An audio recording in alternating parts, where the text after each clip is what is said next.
Nothing like doing my intro and being muted, right? You think I would know that one by now. Ha ha. That's great for numbers. That's great for the replay when they tune in and broadcasters mouth is moving and no sound is emanating. Yeah, we're here. Sorry about that. My apologies. My apologies. Let's blame it on the illness. Why not? I got a built-in scapegoat. Yeah. You live in a world of illusion where everything's peaches and cream. I brought you a crate of papaya, but we spend our time in a dream. Shout out to Steve Miller there. What's up, Mr. Rob? What's crack-a-lackin'? Oh, Grills Trillions in the house. Uncompromised quality. Indeed. Indeed. Well, and let's talk about beef from the supermarket. And this is not just Walmart. Oh, I failed to bring the backup spare mic batteries, just for the record. Although I think I can still make this work either way if it were to come down to it. Yo, Yeti Life, what's happening? So I don't know if folks are aware, but the United States was sued internationally at the World Trade Organization. And if you wander into your local supermarket and purchase prepackaged beef and it says product of USA. Well, guess what? By international law and a ruling of the WTO, again, don't take my word for it, do your own research. Turns out that that beef can be from countries other than the United States. And right about the time yes, in a library with books, indeed. And just about the time the fake pandemic kicked off, actually late February of that year, as I recall, the U.S. began importing beef from Africa for the first time, lest we forget. I mean, Lord only knows what's been done that we weren't told about. But that's what the masses said. What's up, Thunder Chicken? Got the popcorn ready. Shout out to Christos. He's always out and about. Yeah, I just noticed the reflection in old Mickey's glasses there, and I did finally manage to watch my birthday. I wanted to watch a movie for my birthday, and although I did pause and do some things there in my hovel, I managed to watch the entire movie without going to any other form of digital media, without looking at my phone, without, oh, let's go and see if somebody left a comment on one of my videos, right? Like none of that. I just watched the movie. It was great. That's my favorite flick of all time, Natural Born Killers. I may not have mentioned the title, but yes, that's Mickey from NBK, played by Woody Harrelson. Yeah, in a library with books. So Zetetic Warrior, I hope he's tuned in. And I'm not going to be too hard on Z. It's more of this concept of the simp that I'm interested in. And I'm not even confused. It's interesting to me to hear Z sort of refer to himself in those terms. Now, and I know I'm, without playing his content and with me just speaking on my perception of his broadcast, I'm already far off the mark of what his intentions may or may not have been. So let's keep that in mind. What's up, Shively? Good to see you as well, as always. Oh, I was gonna not do this live stream with monetization. I'm still not entirely sure if I'm going to get my money. Now they're wanting some kind of tax paperwork and all this. So let's hold off on the super chats. But then most likely what will result is people will then give me super chats. That's not my goal here, but I meant to go in and turn them off. OTW News, yes, indeed. And this may say something about me, OTW News. I laugh when I watch that scene. I forget the name of their faux sitcom. Something about, it was a play on, I Love Lucy. It was like I Love Mallory or something like that. It's genuinely funny, even, well, perhaps because of the disturbing, the actual disturbing material being covered. And of course, Rodney Dangerfield, one of the greats. But I can't say my favorites. It may very well be my favorite scene of my favorite movie of all time is the faux sitcom I Love Mallory, I think it's called, from Natural Born Killers. What that says about me, I guess I'm just willing to roll with, right? All mountains are made of crystals. Good to see you, Aisling 777 3.0. All right. With a familiar icon there. Look within, indeed. And this is a hang, right? This is on some level a hang. So we hanging out, and we're going to talk about simping. I simped once. never again. Of course, that was before the days of the term did not yet exist. By the way, there was no simp. I'm pretty sure, although I'm not able to prove it, but I'm pretty sure that term actually originated from the SoSuave.net message boards.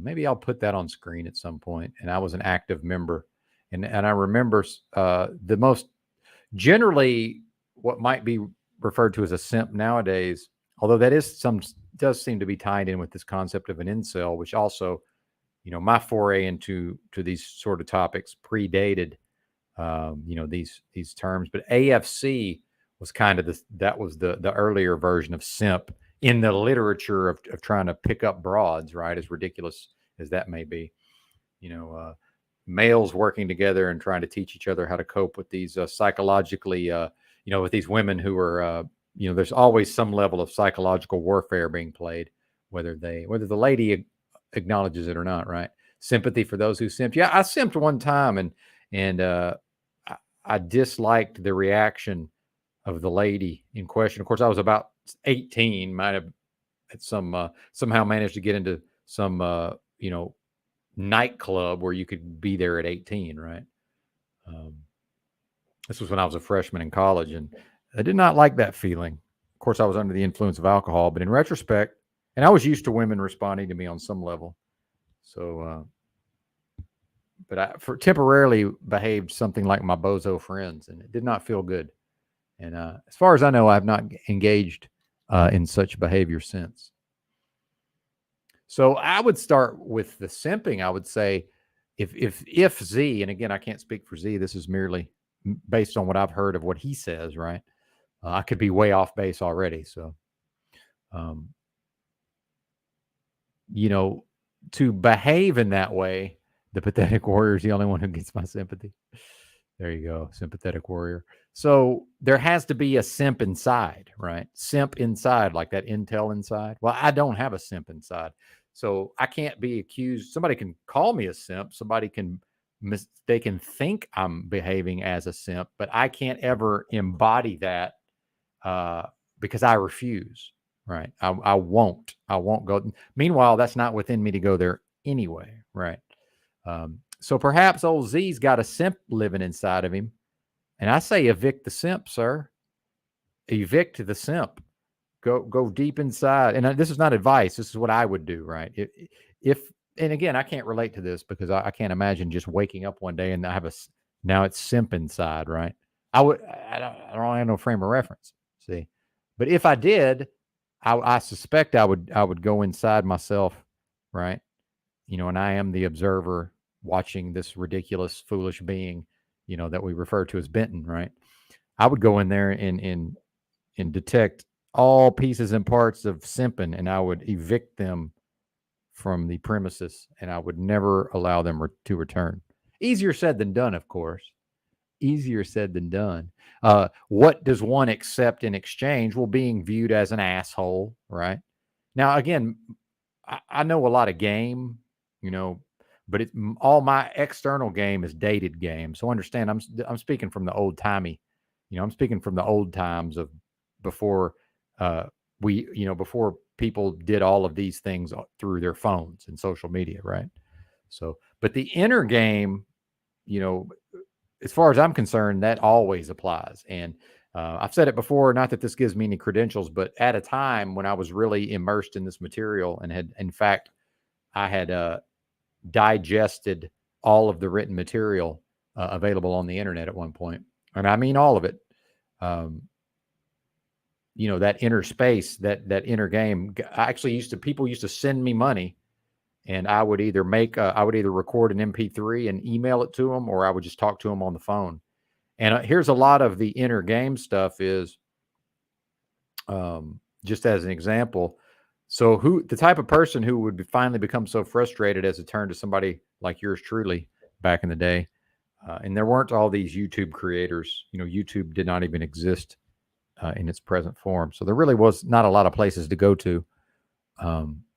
This was even before the that Bozo Mystery had that show, The Pickup Artist, and then Neil Strauss, the journalist, put out the book called The Game, which when that happened, when those two events happened, now the women said, "Oh, we know we're playing games, but now they know we're playing games, and they're also aware of their own games." Well, of course, the ladies being much more sophisticated and strategic, arguably in these matters, of course, they just instituted yet another layer of psychological warfare, right? So anyway, there was certainly was a reaction to that. If I'm even making sense. Never simping, keep the strong hand pimping. That's right, Grills Trillions. So I'm just confused with Z because he comes across to me as masculine, right? In spite of he does arguably present in a feminine manner at times. Okay, but he seems to have that masculine side to him, or is that a front? I don't know. Not really my business. And then there's been accusations of maybe being interested in playing for the other team. I don't know. None of my business, realistically. Oh, here we go. Both his exes asked. Oh, Music holds a secret. Both his exes asked him out and proposed to him, so he did not simp in that regard. But he did simp to others who turned him down. Well, and I think I've simped in the course of like a breakup or breaking up with my high school girlfriend once we'd both gone to college, and then now she started seeing some other guy, and I'm jealous, which I'm not really wired for jealousy, but I was a younger person, less evolved. So yeah, I guess we've all done it to some extent. So yeah, I'm not completely, but as far as just out in the world and there's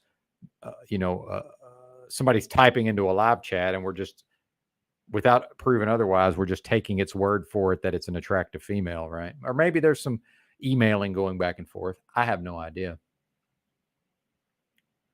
But here's why I never really was interested in the online side of things, other than I met a lady online in the mid '90s, believe it or not, on IRC, and we met up in the physical. But I was on there chatting with people anyway.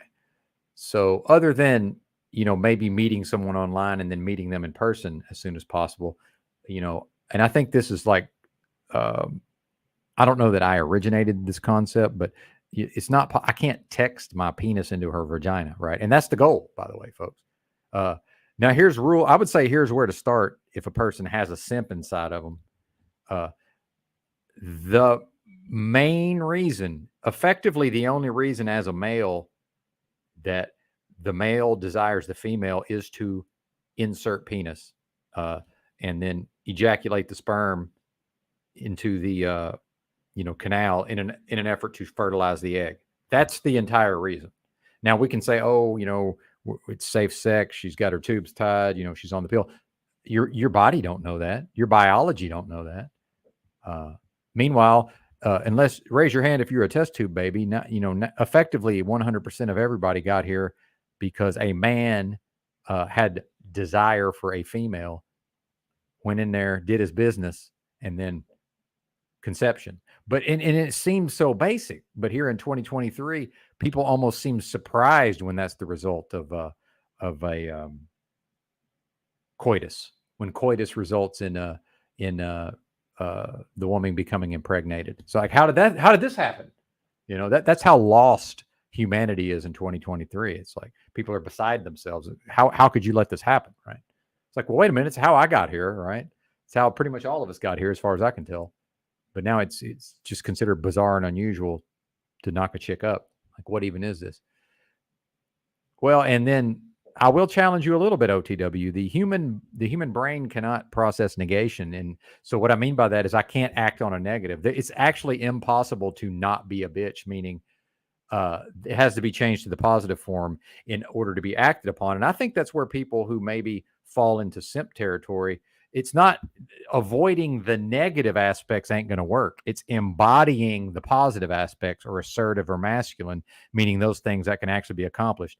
It's not possible to act assertively in a way and then you see what I'm saying? There's no actual action of not being a bitch. Meanwhile, your brain doesn't know that word "do not" is there. So actually, when he says "don't be a bitch," the message my brain is receiving is "be a bitch." I don't know if y'all know that the human brain literally cannot process negation. Yeah. Well, and I'm not picking on you, OTW, and I understand your sentiment, right? So now we get into things like be bold, right?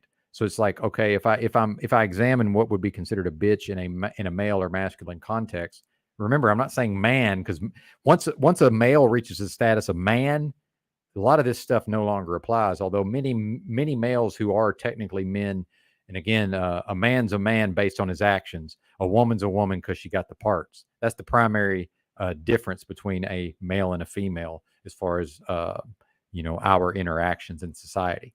Uh, Other than possibly abandoning her children, there's nothing a woman can do to be viewed as less of a woman. She's literally a woman because she has the parts. There's all kind of things I can do to be viewed as less of a man. There's all kinds of things I can do to be viewed as more positively, and it's a status that must be attained. Back in my day, it was attained through literal formalized rites of passage. Nowadays, it seems like there are no rites of passage effectively, and most of these younger males never actually attain the status of manhood.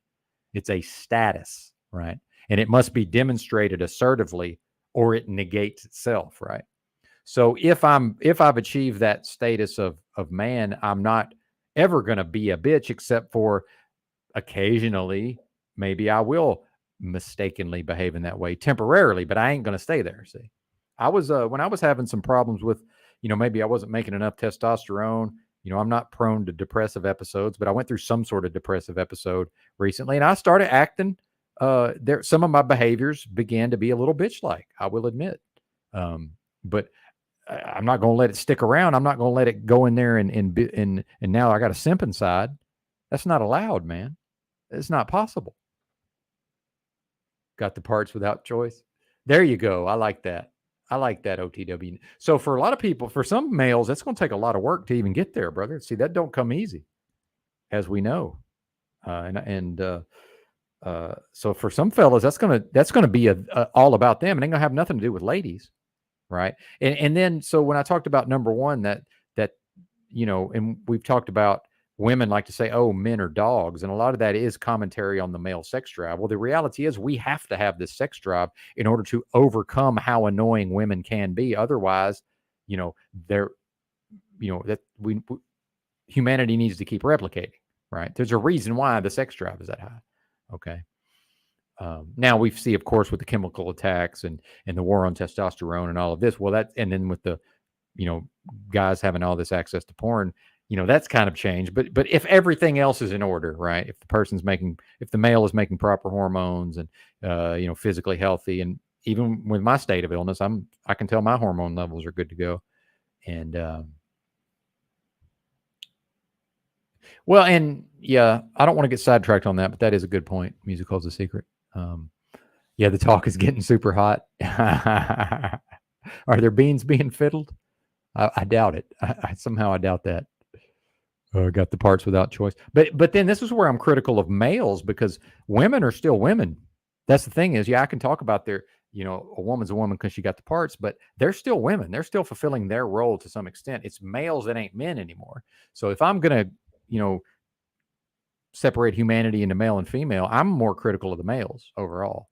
So none of this is intended as and this is for men. What I'm speaking right now is for men. So where I got, especially in my writings, I've written extensively on these topics, but many years ago is at some point, and because I was on the internet when there was almost no ladies on there. The fact that I met a lady on IRC in '95 and then went and met her in person, I knew a couple of ladies on there, but it was way more males than to female, right? The ratio was insane.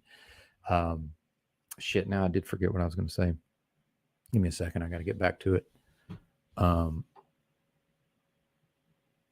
yeah, that too, Crumley. Indeed, sir. Indeed. Which almost never works, right? And even if it does, is that can't be satisfying. I wouldn't know, but surely that can't satisfy one. Crap, I was just about to go off on one and now I forgot what it was. Something about writing. Anyway, it'll come to me. Again, I need to be able to click a button and just hear myself back for 30 seconds, like in 1.5x. That's got to be doable. Maybe I'll figure that out. Probably not.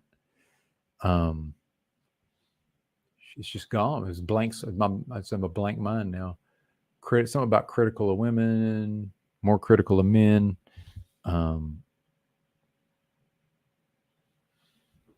Is NJ Jeep Girl in here? Oh, there she is. Yeah, I see her. What's up, NJ Jeep Girl? Oh, okay. At a certain point, there was enough women around to where the women, because they are interested in these topics, they want to weigh in. Well, guess what, fellas? Once we accept that the main reason why the male wants anything to do with the female is the sex drive, it is to attempt to replicate, and that is the major for us. That's the number one thing. Okay. Now society will pressure us, and people around us may pressure us to behave as if we are in it. We are in it for companionship and all these things. Yeah, that's part of it. Okay. That's not what's bringing us to the party. Right. Been there, done that, never again. Indeed. Yeah, exactly, sir. Oh yeah, there weren't a lot of women online. So then as more and more women came into these spaces, some of these fellas wanted to start, they might hear some of what I said and be like, okay, Benton's got that good inner game, but then they want to go take Benton's inner game and run it through some female's filter. Well, the female's only ever going to tell the male things based on what would suit the woman, right? So any of this dating material by ladies that's directed for men, it's all nonsense, because unless she dates ladies, right, unless the woman in question is an actual lesbian, they don't know anything about dating women. They have no experience. So what could they possibly tell me about it? There's no frame of reference. Meanwhile, I have more, my assertion is I have more in common with a man from Japan who I can't even speak his language than I do with an American woman. Like, it might as well be a different species, right? Now, again, in 50 years, we'll all be chicks. Adam Carolla's book, and then, which I don't recommend necessarily, but then we're basically there. He said, yeah, it's happened way quicker than I thought. The males are becoming more feminine in those ways. So I recognize these dynamics. Okay. And in many ways, I'm a dinosaur, which can be helpful to the fellas, right? That can be helpful. Yep, indeed, Mr. Baxter, who says, greetings all. He's been doing chores this morning. The internet grills, says OTW. I do like the all caps, and I'm not being sarcastic. Yeah, I do like the all caps, I must say. Yep, male, female. That's how this game works. Well, and then you hear guys say some stuff, and I've even heard Paul say this, that it's the women that do the choosing. That's not true at all. That's not true at all. It's in a context. The reality is, once the man is seen at a certain level of desirability, there are necessarily women around who will compete for access to his time and attention. Thus, he selects from amongst those ladies. I did it. That's what I did. That's what I did with number 2 and number 1 to some extent. I knew plenty of ladies when I decided to restrict myself to one vagina, although I did cheat on every woman I've ever been with. But in my mind, I believed I was committing, right? So that's a big damn deal, man. So again, kill that inner simp. See, the simp never considers what he's bringing to the table. The simp never says, well, I have value. I'm obviously providing for some of her needs here. And in exchange, I demand that my needs be met by her, or we're not going to stay together, period. Now it's not a threat. It's I will take my ball and go home. But that's also based on, I know that I can meet ladies, right? The simp operates from a space of, the simp inside is, oh my God, I finally met this woman. We better cling to her desperately because I don't know if I can meet another one. See? And they detect this. The ladies always, they're so much more sophisticated in many ways. When a male is operating from that frame, we would call it a frame in this context. When a male is operating from that frame, they know it. Okay. Now they may still be willing to let you pay for their dinner and, use you for whatever your resources are and pretend to be into you, right? All the while she's looking to better deal you. But they all kind of do that to some extent anyway, unless the interest level stays extremely high, right? Unless the male understands what he did to get her interested initially, and he continues to do those things, right? So my thing was, I naturally did a whole bunch of things that certain ladies would find they'd be very interested in me. But then I would sort of want to be a nice guy because I wanted to be nice to my woman. It wasn't simping, right? I'm still running the show. I'm still setting the tone, because that was what was modeled to me. Where I grew up, the man was king of his castle. Now whether if that was only just the woman letting him believe he was in charge, he was still viewed as the shot caller in the home, right? And the veto power. And somebody always has the veto power, and that's why it can never be equal between men and women, because somebody always has the veto power, and that has to be the male, in my view. It has to be, because it will never. The women can't. They just can't deal with it being in charge, because a woman can't respect a man if she can run that man, because she knows on some level he might need to physically protect her and the offspring. Like, her biology understands this. So if he can't even contend with her, he damn sure can't go stop the banditos or do what needs to be done in a stressful situation. See,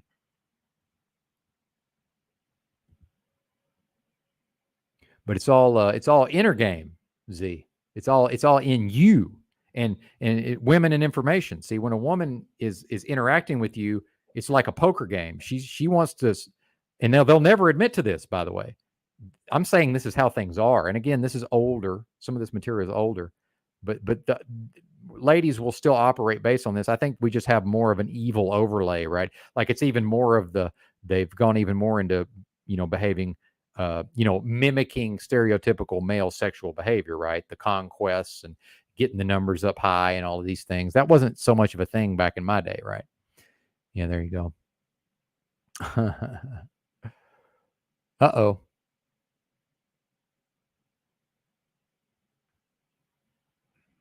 Yeah, there you go. there you go. Music holds a secret. I kind of derailed my own thought there. But her face, yeah. Well, and there's no need to be intentionally demeaning, right? But that the reality is, any of the ladies I ever acquired, and I don't even like to think in those possessive terms anymore. But back then, I certainly would have viewed them, as a possession on some level, right? But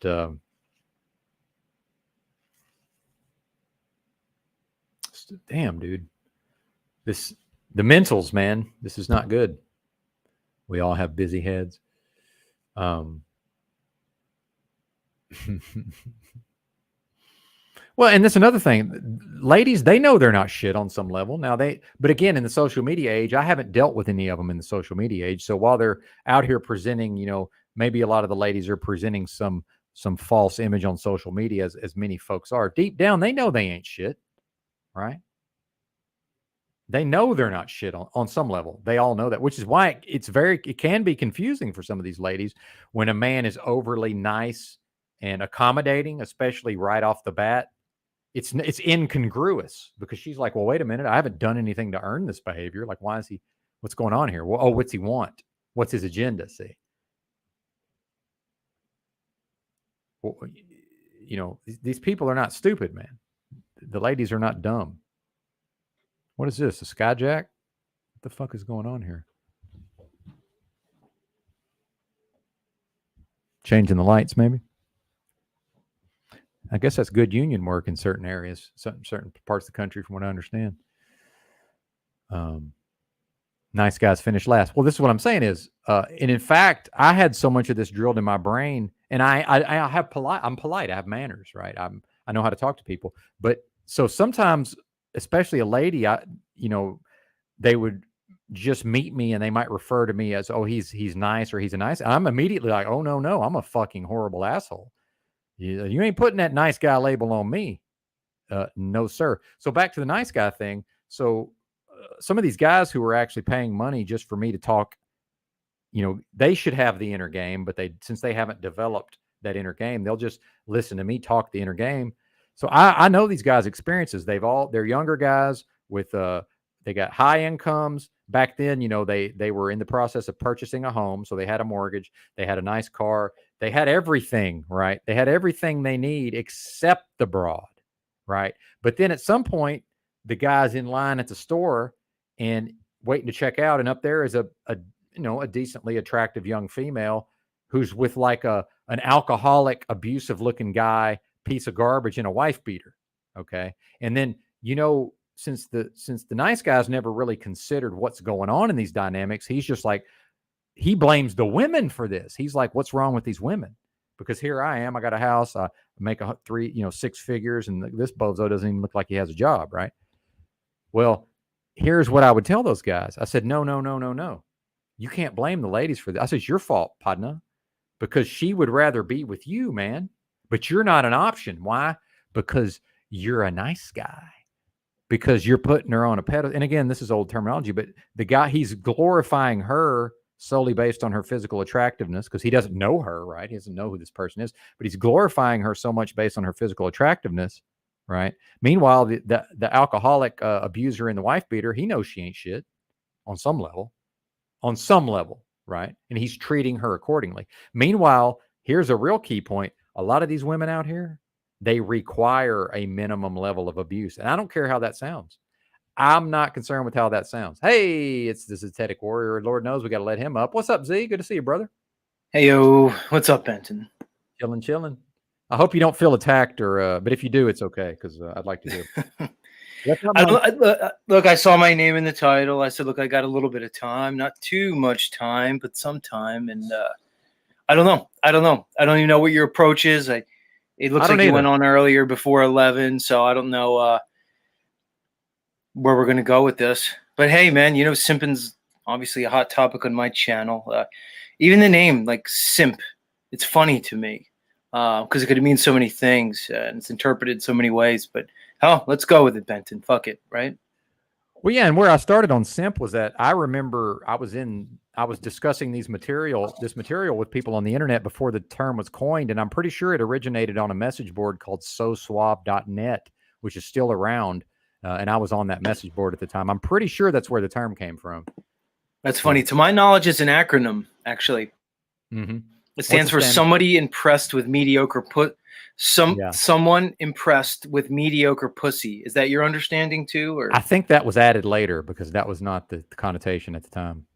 Yeah, that's kind of how I came across the term, that it actually means something. So if you put it in that context, like, what is it? I kind of know it's funny and it's weird, but what does it mean? It means like it's the guy who's always going around and he's holding the door for every woman. He's the nice guy. He's the emotional friend. He's the good guy. He's the the guy that kind of gets walked on. And he's the guy in rom-coms that you see that women really don't respond to. Anyway, that's probably a good starting point. Nice. I like it.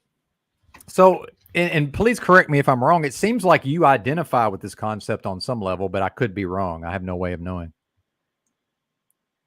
Well, yeah, man. I mean, here's the way I look at it, Benton, is anybody who's kind of been grown up on like the Disney romantic loves kind of thing, and like I said, the rom-com stuff. Any guy who, like me, who lived in, I was a child of the 80s and the 90s, so that stuff was like propagandized, conditioned like right into my consciousness. And it's probably benefits society or the powers that shouldn't be somewhat to encourage this type of behavior in men, because I think it's destructive. I don't think it's beneficial for the man or even the woman in that sense. So I do think it has a larger place in this whole control paradigm that we seem to see. I don't think simping is a natural state of man. I think it's a construct of this, society. And so, yeah, dude, I mean, come on. I mean, it goes, probably many men could relate with the simping. I mean, I've simped a million times. It's still, that's why, like you said, what did you say? Kill your inner simp. Yeah. Because the inner simp's like always going to be there. The inner simp is going to always want to look when the tears start to come. Look, I did my whole half my show today was about a guy who's in some of the flat earth communities who's going through it right now. He's incarcerated on a sexual assault charge for what it's worth. And it has real consequences when you mess around and you're doing things that maybe you shouldn't do. There's consequences to it, because there are differences between men and women. I don't care what society's going to tell us, dude. Men and women are different, not just biologically, mentally, intellectually, emotionally, consciously, and otherwise. Not better, but different. So this idea of this equal partnership, this 50-50 relationship, this is to me, these aren't natural. I don't see it really in any natural state of man. And I think there's consequences of it because it leads to a situation, Benton, where it becomes a win-win for the woman.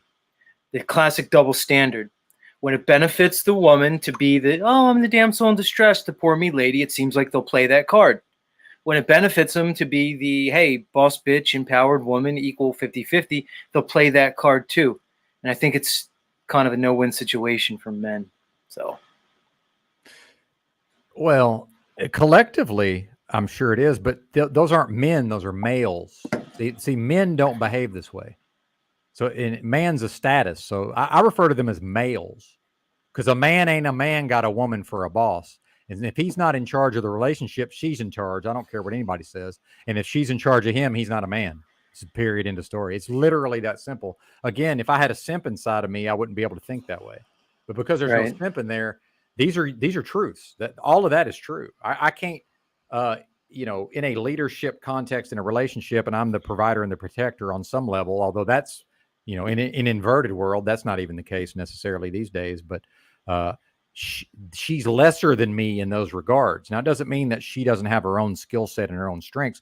The things I'm good at as a man and strong at, I'm better than her. So how am I going to bow down to her and she's lesser than me in these regards? It doesn't even make sense, right? So how can I be a man in that context? I can't. I've fallen below the threshold to be considered a man, in my view. And I don't think a lot of males really understand that anymore. I think you bring up a good point, man. The distinction between man and male. I never really thought about it, but you're making sense to me. What characteristics embody a man as opposed to a male? I can vibe with that. Sure. And yeah, dude, I mean, I can go back to my life. I mean, my marriage, it's only my fault the way my marriage went because I entered into it under the certain conditions that I should have never have. For whatever reason, maybe it was a lack of, man leadership in my life. Probably never had that. And I don't want to sell out people in my life and stuff, but they say when you know better, you do better. But I agree with what you're saying. To me, it goes in the corporate world. I had a female boss when I was at the PEDS hospital. It didn't work out well. Never does. Here's the way I look at it, man. People could take it for what it's worth. Leadership requires accountability, first off and foremost. So whoever's making the decision, they have to live with the consequences and be accountable for it. So if a woman or whoever is running an organization, a family, a country, you have to not only take the accolades when you succeed, but when you fail, you have to take responsibility for the failure. My point is, when I really look at women, or female, however you want to categorize it. They're women, yes. Go ahead. When you look at them, when you look at the women, I find that they have a difficult time taking accountability for their actions. And you can't be a leader if that's where you are. You can't be the person calling the shots, making decisions, but yet when things go bad, you're pointing the finger at everybody, you're running and hiding. And I see that happening to men. So if you're a man under a woman, when shit goes bad, you best be ready because you're going to catch all the fucking blame because you're a man. It's just the way it is. So it begs the question, why are you under the woman anyway? You shouldn't be there. You got no right fucking being there. So whether or not someone's done it in their past, of course, man. I was in a marriage. My wife made more money than me, dude. She had like a better credit score than me and everything. There was no way I was going to be able to be any type of man in that situation. So it's my fault. I was trying to act like a man in a situation where I wasn't a man. It was doomed from the beginning. You don't even have to blame anybody. People like to hold a stance of radical accountability. That's fine.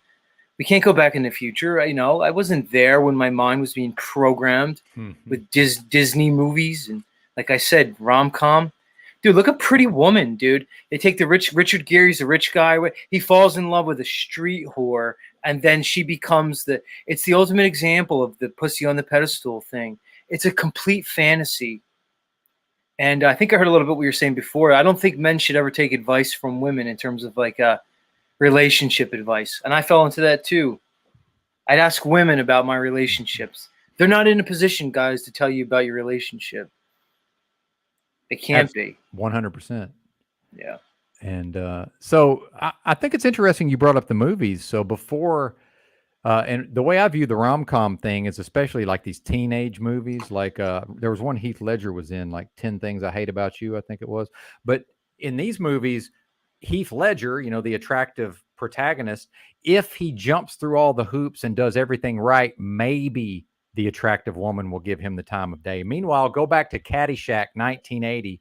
Even the loser guy who was considered a joke had a girlfriend in that movie. It was just normal that a guy had a girlfriend back then. Now, not every guy, some of the guys were struggling a little bit in between girlfriends, but it used to just be normal. And I grew up in a time warp, even though me and Z are approximately the same age, as far as I know. I grew up in a time warp that was 20 years behind places like where Z's from. So I kind of am from the olden days in a way. And it was much, much different, I can assure you. Much different.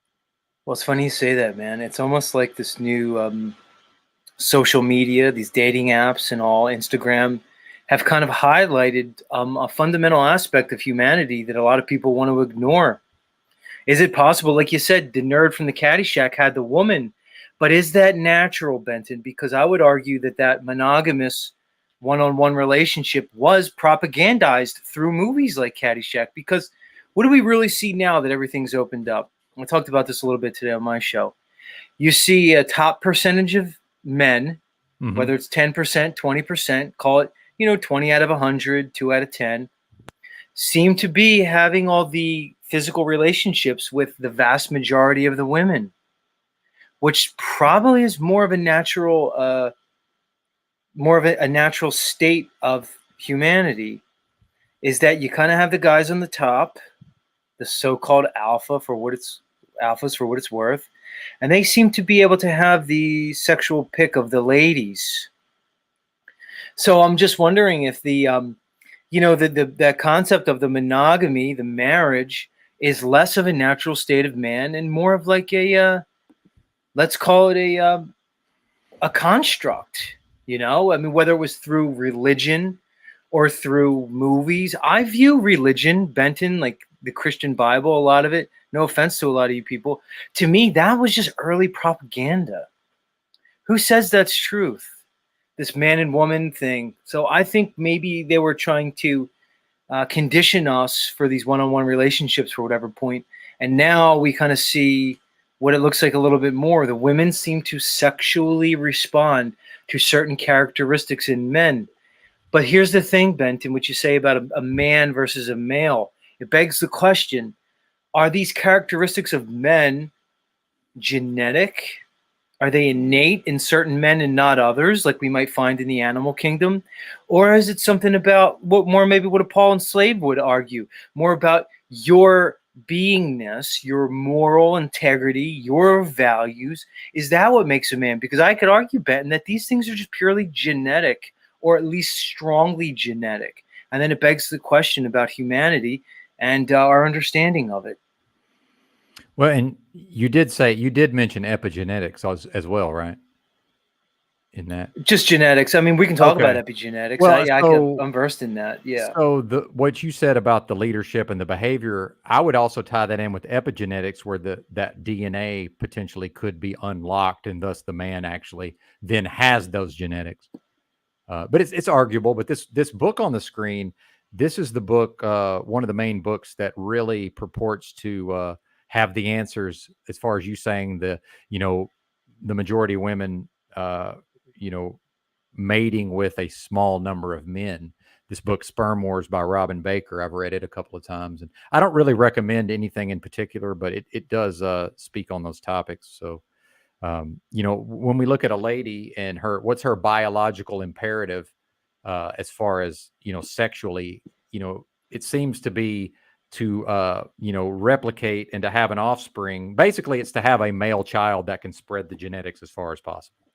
That's what it can be, bottom line. My understanding, again, do your own research. It's debatable, but that does seem to be what it's all about from her perspective. Now, the way her body does all of that in combination with what's going on in her conscious mind in concert with the societal programming. And then now we have the layer of the social media, and how does this come across on social media? Because we've crossed over, as a society, we've crossed over into a point where for most ladies, a lot of the decision making is going to be based, or a lot of her actions is going to be based on how does this play to the peer groups. And everybody has up to the second access to the peer group through these things.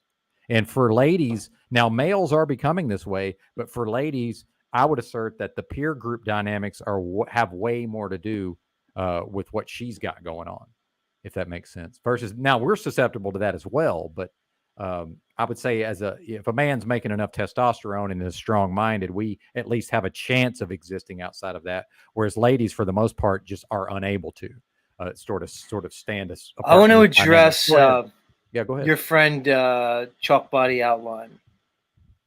He says ungodly women maybe. You see, here's the thing, and I'm not going to go after you, Chalk. I'm just going to speak in generalities based off your comment there. People say that in the ideal, an ungodly woman. Well, what makes a godly woman? And let's really look at the evidence, because when I see godly women in these churches, Benton, when I see these churches, how many of these supposedly godly women end up with the pastor? How many times have you? Because like you said, the peer group, the pastor's like the top dog of that community. He's up there. He's doing his thing. He's got the fiat coming in. What I would say, Chalk Body Outline, just to stick, if we're sticking to the facts, is where's your evidence? Where's the evidence that godly women don't behave like this? It'd be interesting. Now, if you could just have it say, well, we're just going to categorize godly women depending on, intangibles. Well, I would say, okay, well, what characteristics make a godly woman? Because these women in church aren't behaving like that.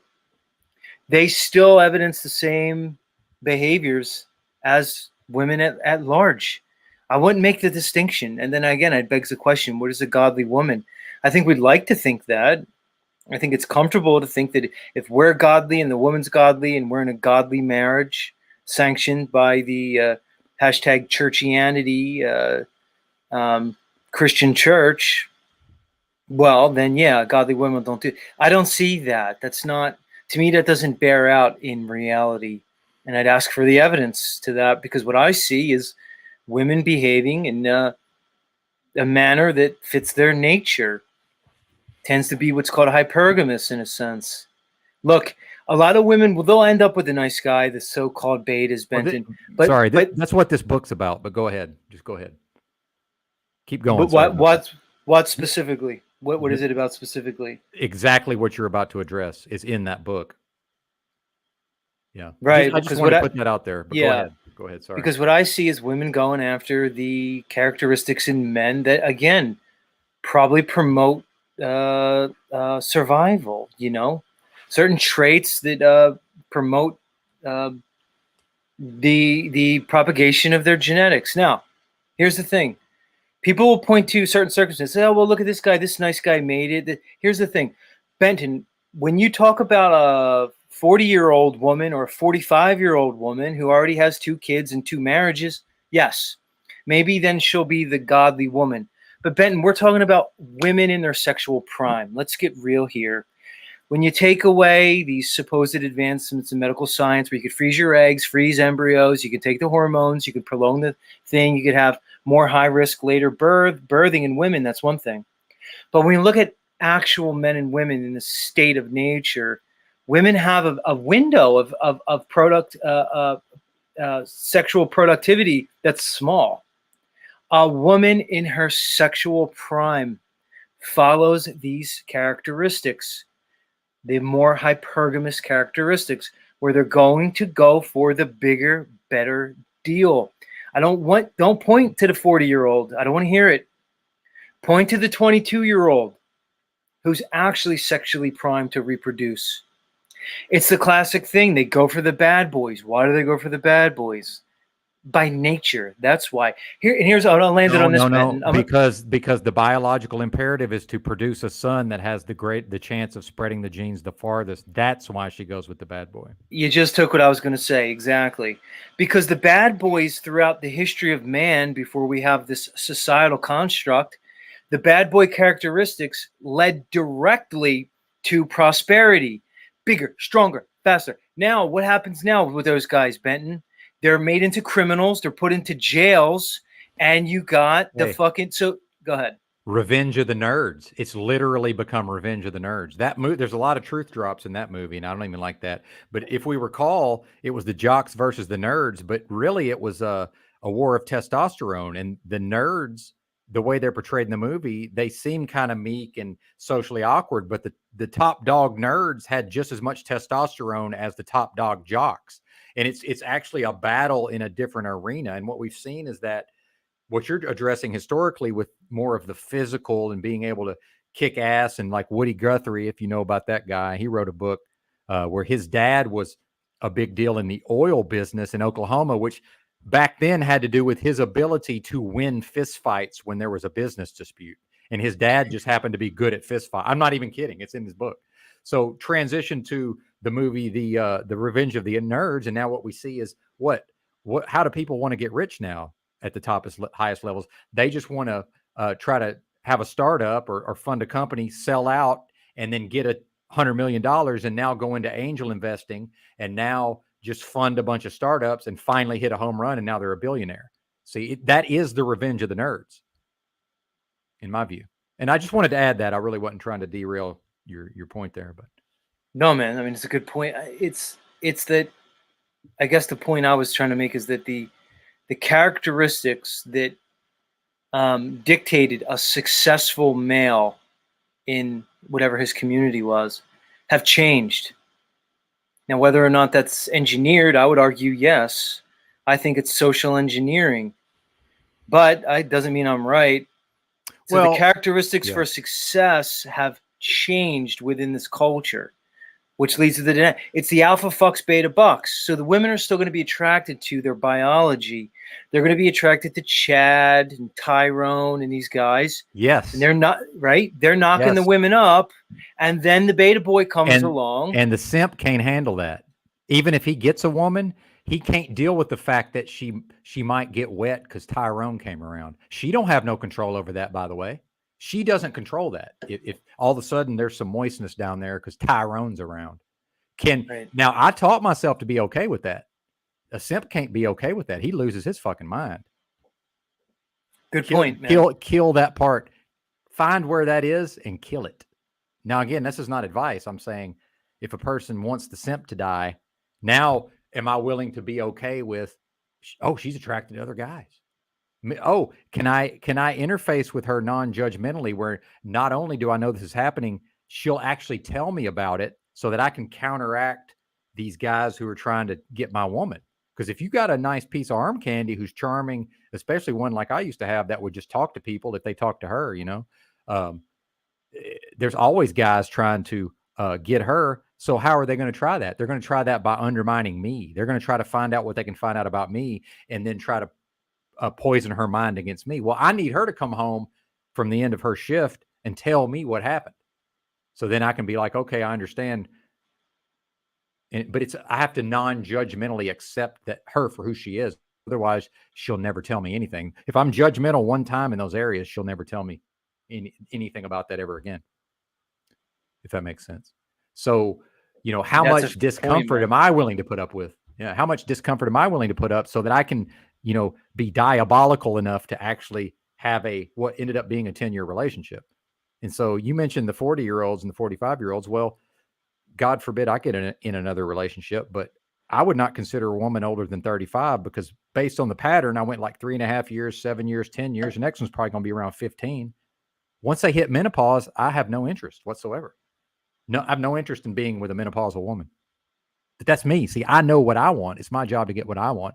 And the people are like, I can already hear him. Oh my God, did you hear what he said? Yeah, it's my job to get what I want. And my job only. See, the simp's worried about what does she want. Now the simp knows deep down he wants access to her vagina, obviously. But then he doesn't want all these negative things that come along with, or these disorienting, difficult things of having a woman in his life, right? It's a can of worms, certainly. Well, it And I don't really have all is. the answers. I just think it's interesting. Well, the Yeah. reason it's so mixed up, Benton, because the state of man as we exist in this current technological age is out of step with our biology, dude. Everything about this techno age is out of step, not just our relationships with the opposite gender, but everything. The way we conduct our occupation, our business, the way we exist on a day to day, it's completely out of step with our biology. We're in rooms, in cubicles, we're in cars. It's not none of it's in sync with the biology. So of course things are going to be messed up. I think it's engineered. I think it's social engineering from the top down. I think they're screwing with us on purpose. But you made a good point about being able to deal with the insecurities when your woman maybe catches an eye for somebody else, because there's always going to be a bigger, better fish. You might be a big fish. You might be the biggest dog in your little pond. But eventually, if you're in another pond and there's a bigger fish, you have to be able to deal with that. And I think a lot of the problem also comes down to is, again, the archaic conception of marriage, especially a legal contract marriage through the state. Well, and I do have to jump in because I just heard your simp just spoke up, your inner simp. So I'm going to help you here, Z. So if I'm doing what I need to do, and if I'm keeping her interest level in me high, and I'm taking care of all my man shit, the one thing that's going to make me look better is if she actually entertains one of these bozos, because most of them are complete bozos. They can't hold a candle to me back then, right? In fact, if it happens, he's most likely going to do such a poor job with her. It's only actually going to make me look better. See, since I don't have a simp inside of me, I know that to be true, and I think that way. The simp thinks, oh my God, here's a threat. What if she actually spends time with another man? Hey, if he outcompetes me, he's done something. Good on him. Because if he actually has defeated me in that competition, more power to you, brother, because you done something. Because from day one, I have structured this thing. I have sunk my hooks, and it sounds diabolical and manipulative. It's not my concern. I've sunk my hooks so deeply into her psychology from day one. If some guy knows how to work around that and take her away from me, on some level, it's going to be well played. Meanwhile, I know I can just go get another one. Yeah, do I like this one? Did I break this one in a certain way? Is she accustomed to my habits and vice versa? Yeah, but worst case scenario, if I was 30 years old and just I'm going to be with a woman no matter what because my hormone levels were so high. Okay, on to the next one. And in fact, probably one's already been giving me signs to go talk to her. But So when there's fair a enough. side, yeah, go ahead. I can concede to that 100%. But the wrinkle is marriage. What you said makes sense unless you're married. Well, I've been married twice, but yeah, go ahead. So the thing is, okay, yeah, that makes sense. Okay, go ahead. And I agree with you. And that's where I operate from now. So at this point in my life, if I'm to have relations with a woman, it's going to be on that level, the level you just said. Mm-hmm. Okay, go ahead, do your thing. And then maybe you come back. But it implies that you have other options at the same time. But you throw marriage in there, and then that whole scenario goes out the window. When marriage is there, because you're living with them. Then you have a wife that's out there testing the waters. You're supporting her. Your energy's going into her, which is draining your ability to then show energy to other women. That's why I think marriage is the thing that fucks the whole thing up, man. All right, Steve, head motherfucker in charge. We get it. You've been married for 13 years. You bring you lift the toilet seat up. You cook. You make garlic bread. Good for you, Steve. Hey, Steve, how's this? You're the outlier. We're going to speak to all the other 99% of guys who didn't find the unicorn like you did. Well, that's another thing. Yeah. Go ahead, Benton. Go ahead. I was just going to go off. Yeah. Good for him. But yeah, go ahead, man. Go. Well, it's what Steve, God bless you, Steve. I hope you have a great marriage and all that, and you continue to. But a lot of men speak from a certain position. When things going your way, it's easy to take a certain stance. Here's what I'm saying, Benton. If you took me, like when I was in my marriage and things were at least fine, in quotes, I might have said the same thing Steve was saying. So you have to take yourself out of it, Steve. It's not about your own solipsistic journey. It's not your story. It's what are we looking at overall? What is society showing us? It's not a good situation for monogamy at all. And here's the thing, Benton. Right or wrong, the reason I speak up about these things is because I look at young men like Christos. I think he was here. He's a young man, right? I didn't have anybody when I was 24 to say, Christos doesn't have to believe Z. He doesn't have to listen to a word I say. But I didn't have anybody. Nobody pulled me aside and said, hey, man, let me just tell you a little something about women. You know, you're going to watch these Disney movies. You're going to watch the rom-coms. They don't really respond to that. You got to be a man, dude. What are you saying, Razvan? You're taking me off my message. So my point is, guys, I say these things so younger men can hear it, and then they can make better decisions moving forward. They don't have to continuously make the same mistakes over and over. Because, Ben, I'm going to speak for men here. I don't think this society is here to advocate for men. We seem to be expendable as men. Look at all the war. Look, you can have like 3 men, and you could repopulate the whole world with 3 men. It doesn't work that way with women. Benton himself right now can impregnate 1 million women with 1 shot of sperm into a jar. You get what I'm saying, guys? This is no longer true, by the way, but go ahead. Oh, sorry. But you know Well, what no, I mean. not for me. I mean, sperm quality is declining across the board because of the chemical attacks. Which is a shame. But in general, again, in its true state of nature, it doesn't take many men to keep this whole ship going.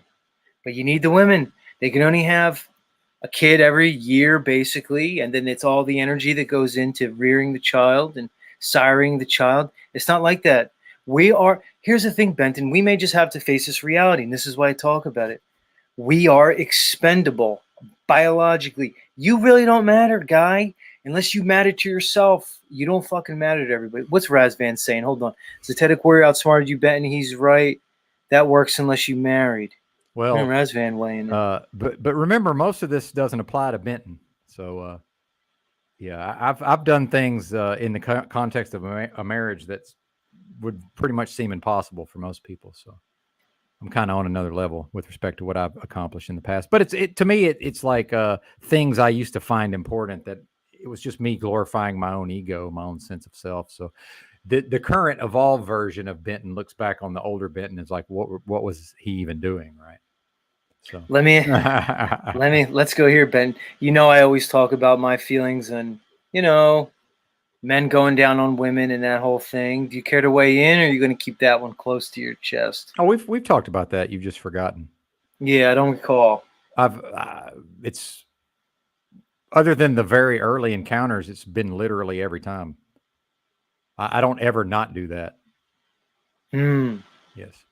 So, we know, guys, I'm against it for a lot of reasons. You know, if you care to ask, I can go into it. But I'm retired, by the way, from all of this activity. I'm now voluntarily celibate. But go ahead. I am. I mean, it's a true fact.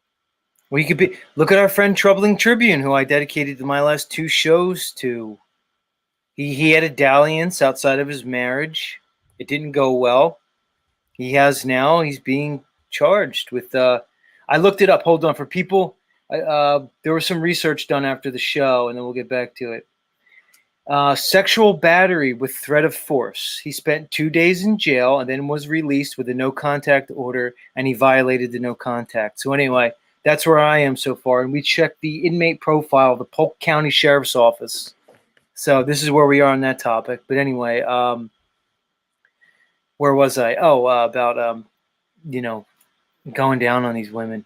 I've done it all the time, Benton. Just that face you made was. This is my face. Like, I can't do it now because I'm smiling. But look, here's the thing, Benton. A lot of cultures, it's not accepted. You won't do it as a man, or you would do it on the down low. Other cultures accept it. I don't think it benefits a man to do so. And without getting into all the gritty, gory details, that's what I will say. I don't think it benefits a man in their relationship and their dealings with the women to do it. Yeah, I mean, I do. I did it for me. I mean, for her also, but it's we're all different in that way, right? I've done. Here's what I say, Ben. I know how to do it. Like I'm skilled. Like if there was a union for like eating pussy, I'd pass the test. Do you Well, understand, guys? Like yes. I can get through. I know my because that's obviously you just don't know how to do it, and you've had bad experiences. That's not what it is. I'm reevaluating the Yes. dynamics that the interplay that I want with a woman, and that's just kind of where I am on it now. If I get in the moment, and who knows? Who knows? Well, just to speak for myself real quick, because I don't even really like talking about these graphic things. Just for me, I have no problem listening to it or other people talking. But my thing was I'm very competitive. And the reality is, especially women that now have all these partners, they know who the top dog was on their list, right? Everything I did in the past was geared towards, I always want to be at the top of that list if at all possible. So it's like I turned it into a sport or a performance on some level, if that makes sense. I get that, Benton, but what it For does myself, though, sometimes, for myself. right? Yeah. See, that's you, Benton, and you might be just one of those guys, homie. Look, those guys, their nature picks them. Look, when you're in sixth grade and the guy that all the girls are paying attention to, he didn't choose that. He just is that, bro. But anyway, we could argue. You could bring up the epigenetics thing, and we can go back and forth. But I wanted to ask you a question. I wanted to kind of interlude a little bit because I'm shot out of a cannon. I just did like a I see 4-hour that. broad. Yeah. I did a 4-hour broadcast, dude. And when I just get done my broadcast, it's, you know what I mean. I'm already in that mode. I didn't have to warm up. So somebody says, Z, should women go down on men if they want to? That's the answer to that. If they want to, I wanted to ask you, Benton, are you going to guest host my show in wait a few minute. weeks? What you just said, she does an S, I don't F. I don't want to. I don't want to say the words. If she does an S, meaning me, I don't F her. Oh, there you go. It's her Nice choice move on at that that one. point. I What's her got you. choice? I mean, we're not going in further unless that thing happens. Well, what's the term? I see Wizards here. A Wizard taught me about this. Conditional acceptance. I learned that from Wizard in negotiation. I'll accept this on this condition. I wanted to ask you though, are you going to guest host my show? Who, me? Yeah, are you going to commit to that? Maybe you didn't hear me this morning. I'm going to. No, I wasn't able to listen this morning to fully. So okay, so I'm gonna go on take a week vacation in a couple weeks, maybe sooner. Not vacation, a vacation from my broadcast. So okay, I talked about. I'll keep it short. I'm going to go on a fast. I'm going to fast for a week, and when I fast, Benton, I don't drink coffee. I don't eat solid food. I drink water and vegetable juice. And I go to the bathroom a lot, and I take all these herbs and bentonite and psyllium husk. A lot of gross things happen. I cleanse. So what I'm going to do is I'm going to bring a guest host in for each day of the week, and I threw your name out there. Is that something you're interested in? Of course. However, and I am honored. Thank you, sir. However, I don't have I'm at the library right now, which doesn't open till 9. So I don't have a space to do that currently. My internet, unfortunately, although I might be able to do it from my hotspot, actually. So yes, assuming I can get my technical affairs in order. Yes, absolutely. 100%. And thank you for considering me. That's badass. Yeah. So, like the old Johnny Carson's show, he'd bring in the guest hosts and yeah, it'd be awesome. Because I'm not going to do my show if I'm like cleansing and fasting and stuff. It's too much. It's too much energy for me. I talk too much. Yeah, jabbermouth. But so I'm trying to bring in people to guest host, and I want to line it up because I want to actually plan it, Benton. That way I could promote it. That way you could plan it. You could fucking figure out what you're going to do for 3 hours, and then you bring up who you want. When I mean guest host, I mean I'm just going to be not even on StreamYard, dude. Gotcha. I'm going to be like in the chat, maybe, maybe. It'll be your show. I just need to find guest hosts or whatever. So your name came up. So, well, I will say this, and we're about to bring up Lou Bass, but I'm going to wait just a moment, Lou, if you don't mind hanging out for a second back there. Yeah, and I got to go soon too, Benton. Okay, so we'll wrap up, and then he's probably wanting to get. I got a few moments. But just letting you know. So yeah. I will say this. I don't know how much I would actually prep for the show. I do some prep for this, but unless you tell me exactly what you want me to cover, it's just going to be some No. version of what I'm doing here now, just so you know. No, it'd be your show, dude. Yeah. I'm not gonna sit here and like tell you what to do. It would be your show for the morning, Yeah. and like literally, you would run it. I wouldn't be like Okay. behind the scenes running it. I'd turn the keys over to you. You bring the guests up, and Yeah, it'd be do whatever awesome. the fuck you want. I just need a week to do stuff, man. Yeah, It's I'm gonna happy be. to. I could do the whole week if you need, or one day, or what. Yeah. If you'd email me, the email's in the description of most of my videos. Then I'll have your email. That's the best way to contact me. Gotcha. Email.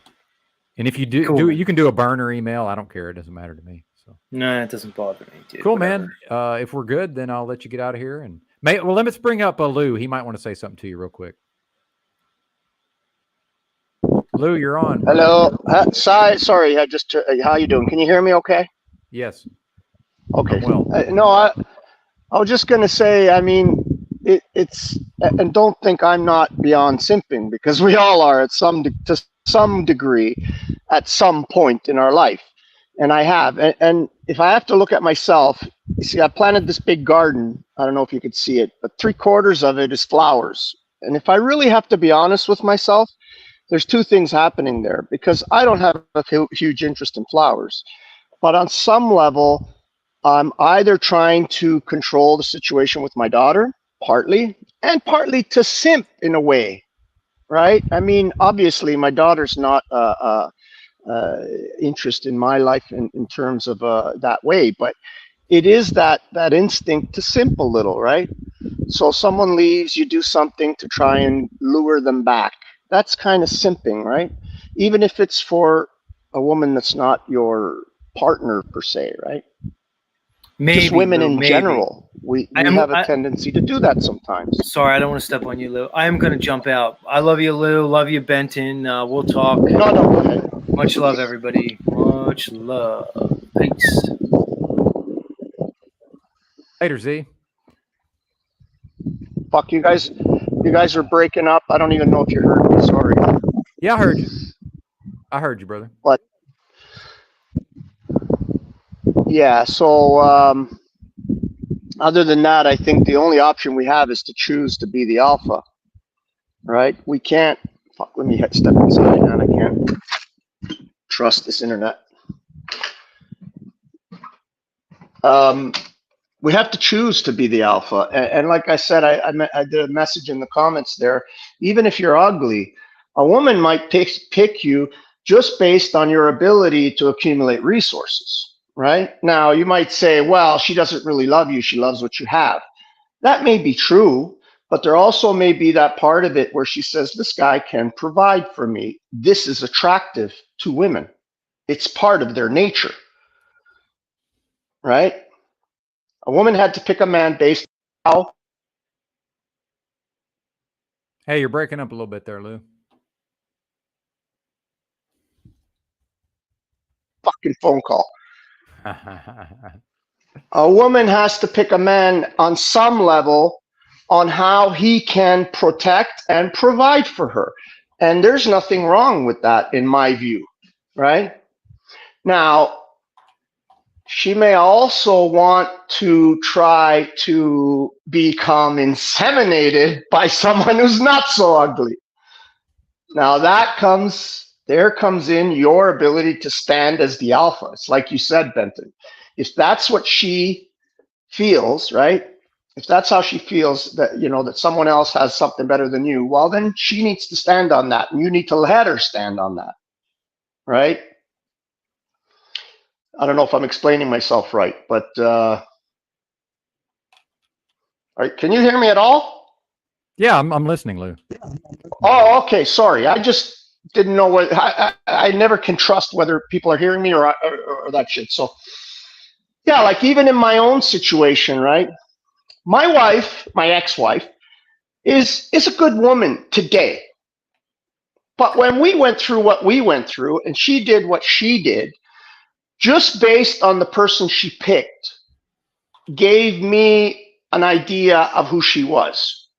So I made the choice, even after she had decided that she wanted to stay with me, I had made the choice that I didn't want to be with her.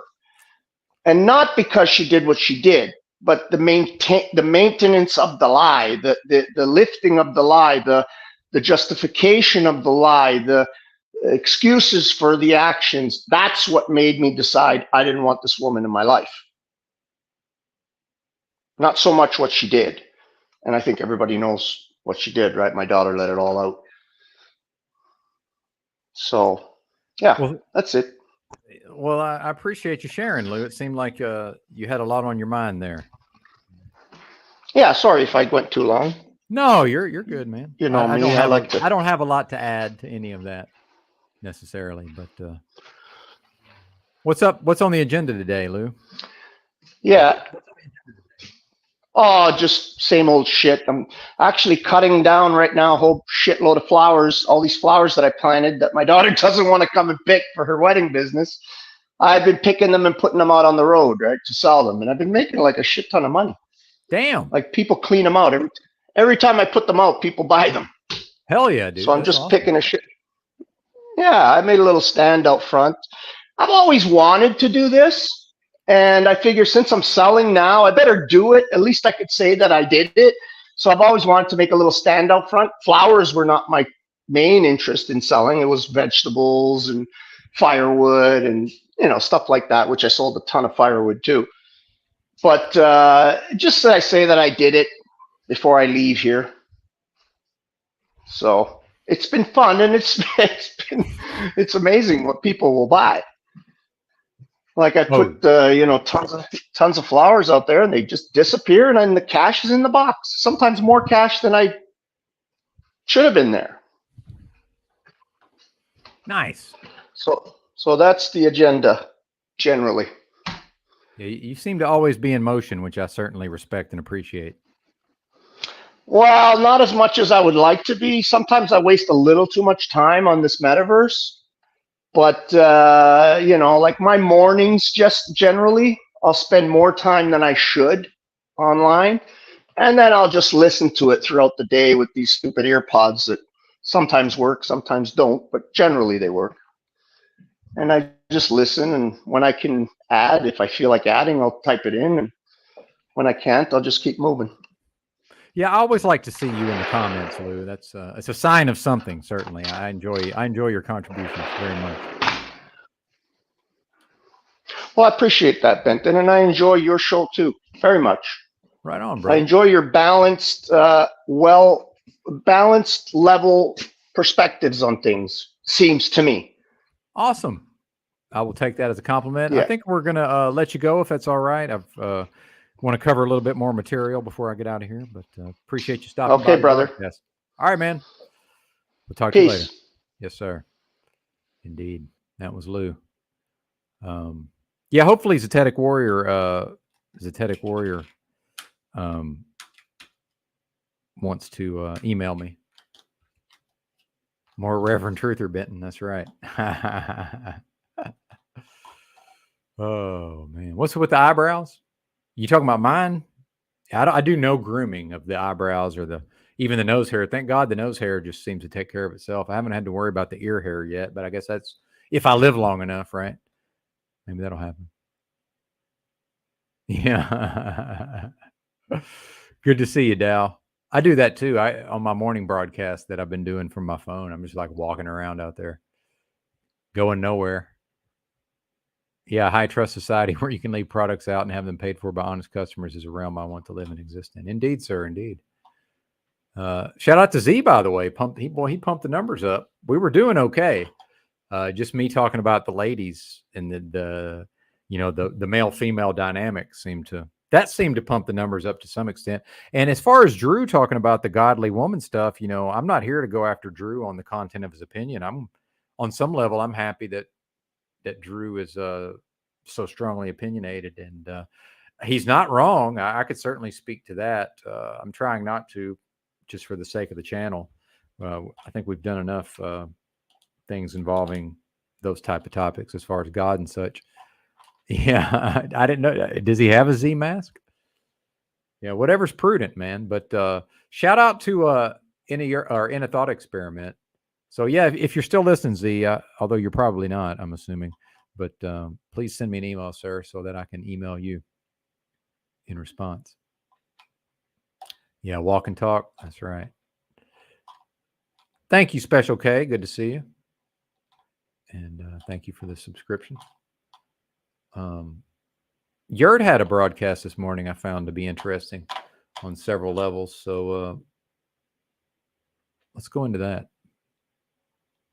And like with Z talking about some of the biological imperative type of things, you know, some of my frustrations, although Z, I'm sure, is well read and well educated, is just generally that sometimes, and I'm not talking about Z, I just mean in general, that sometimes I'm talking to someone and they're bringing up topics and I can tell their knowledge is mainly based on having watched a YouTube video or two. But then I'm like, well, I've read this book that's about the same topic and it's certainly more in depth.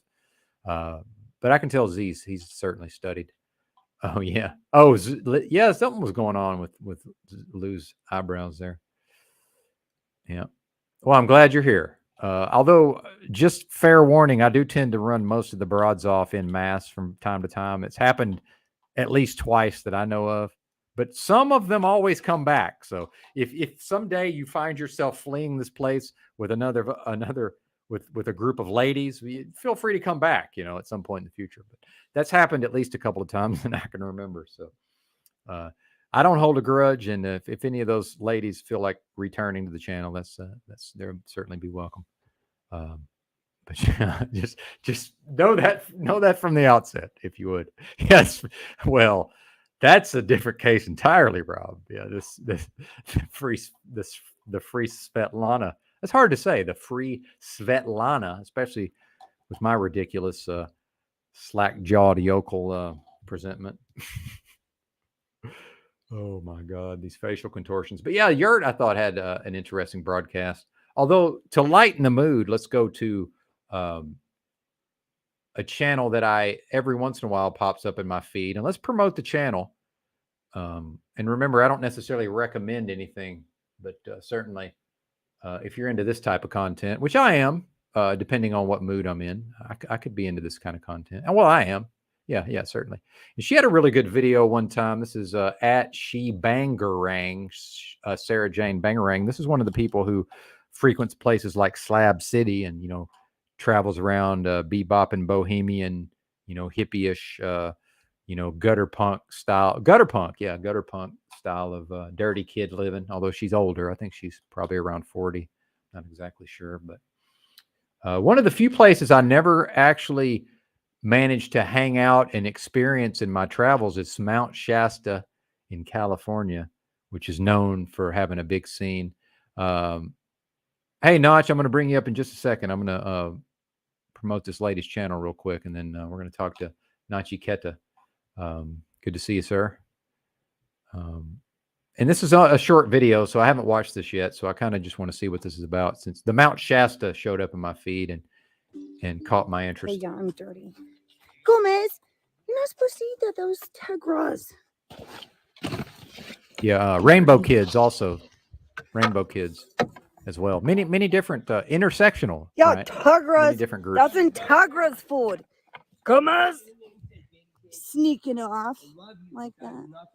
Tegra, you're supposed to eat your breakfast. Sarah, I've been to Slabs several times. Don't strike my content, please. I promoted your channel, so maybe that'll help. Careful, mama. Well, not so fast on the drug-free, but again, Wow, really what somebody bossy, chooses to put in their body is not my concern. You're knocking stuff over, bamboo. But I've lived this style of life at times, although not at Mount Shasta specifically, but just nothing to do all day. But there's a guy playing a ukulele, and Sarah Bangarangs is live. Well, nobody was live streaming back then, but you know, presumably just camping out, you know, smoking some herb, seeing who shows up for the day. Maybe there's some friends on the way.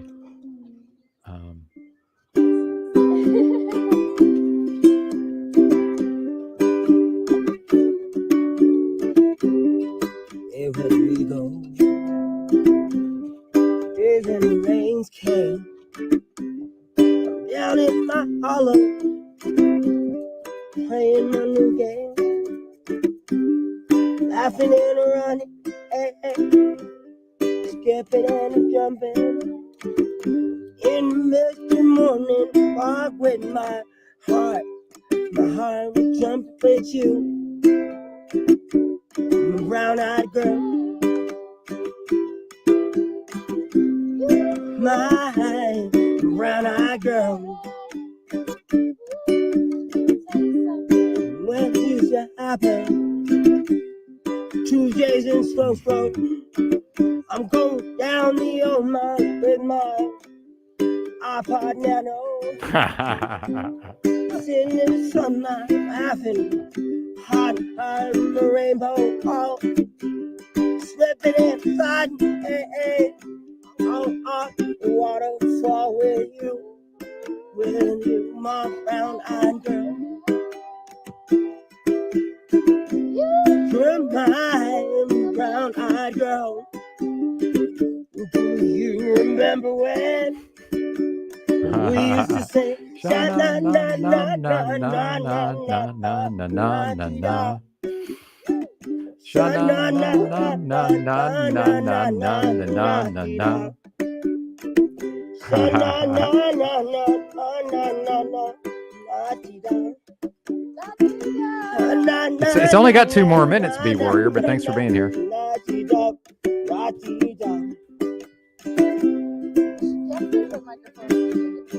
Well, as B Warrior makes his exit, and we are bringing up Notch, I just want to have a say real quick. It is interesting for a certain type of people who are repelled by this sort of video, but then they're listening to Benton with his presentment. And I've spent a great deal of time in environments very much like this. I mean, a lot of time, although I probably don't come across as that type of individual, but I do find it interesting that some of the folks who would come and listen to me, this is somehow fingernails on the chalkboard for them, which I understand. I wouldn't expect them to change or be different. I understand that those people that's where they're at in their life. I don't understand it, but let's bring up Nachiketa, who may have something to say about this. How are you, sir? Good to see you.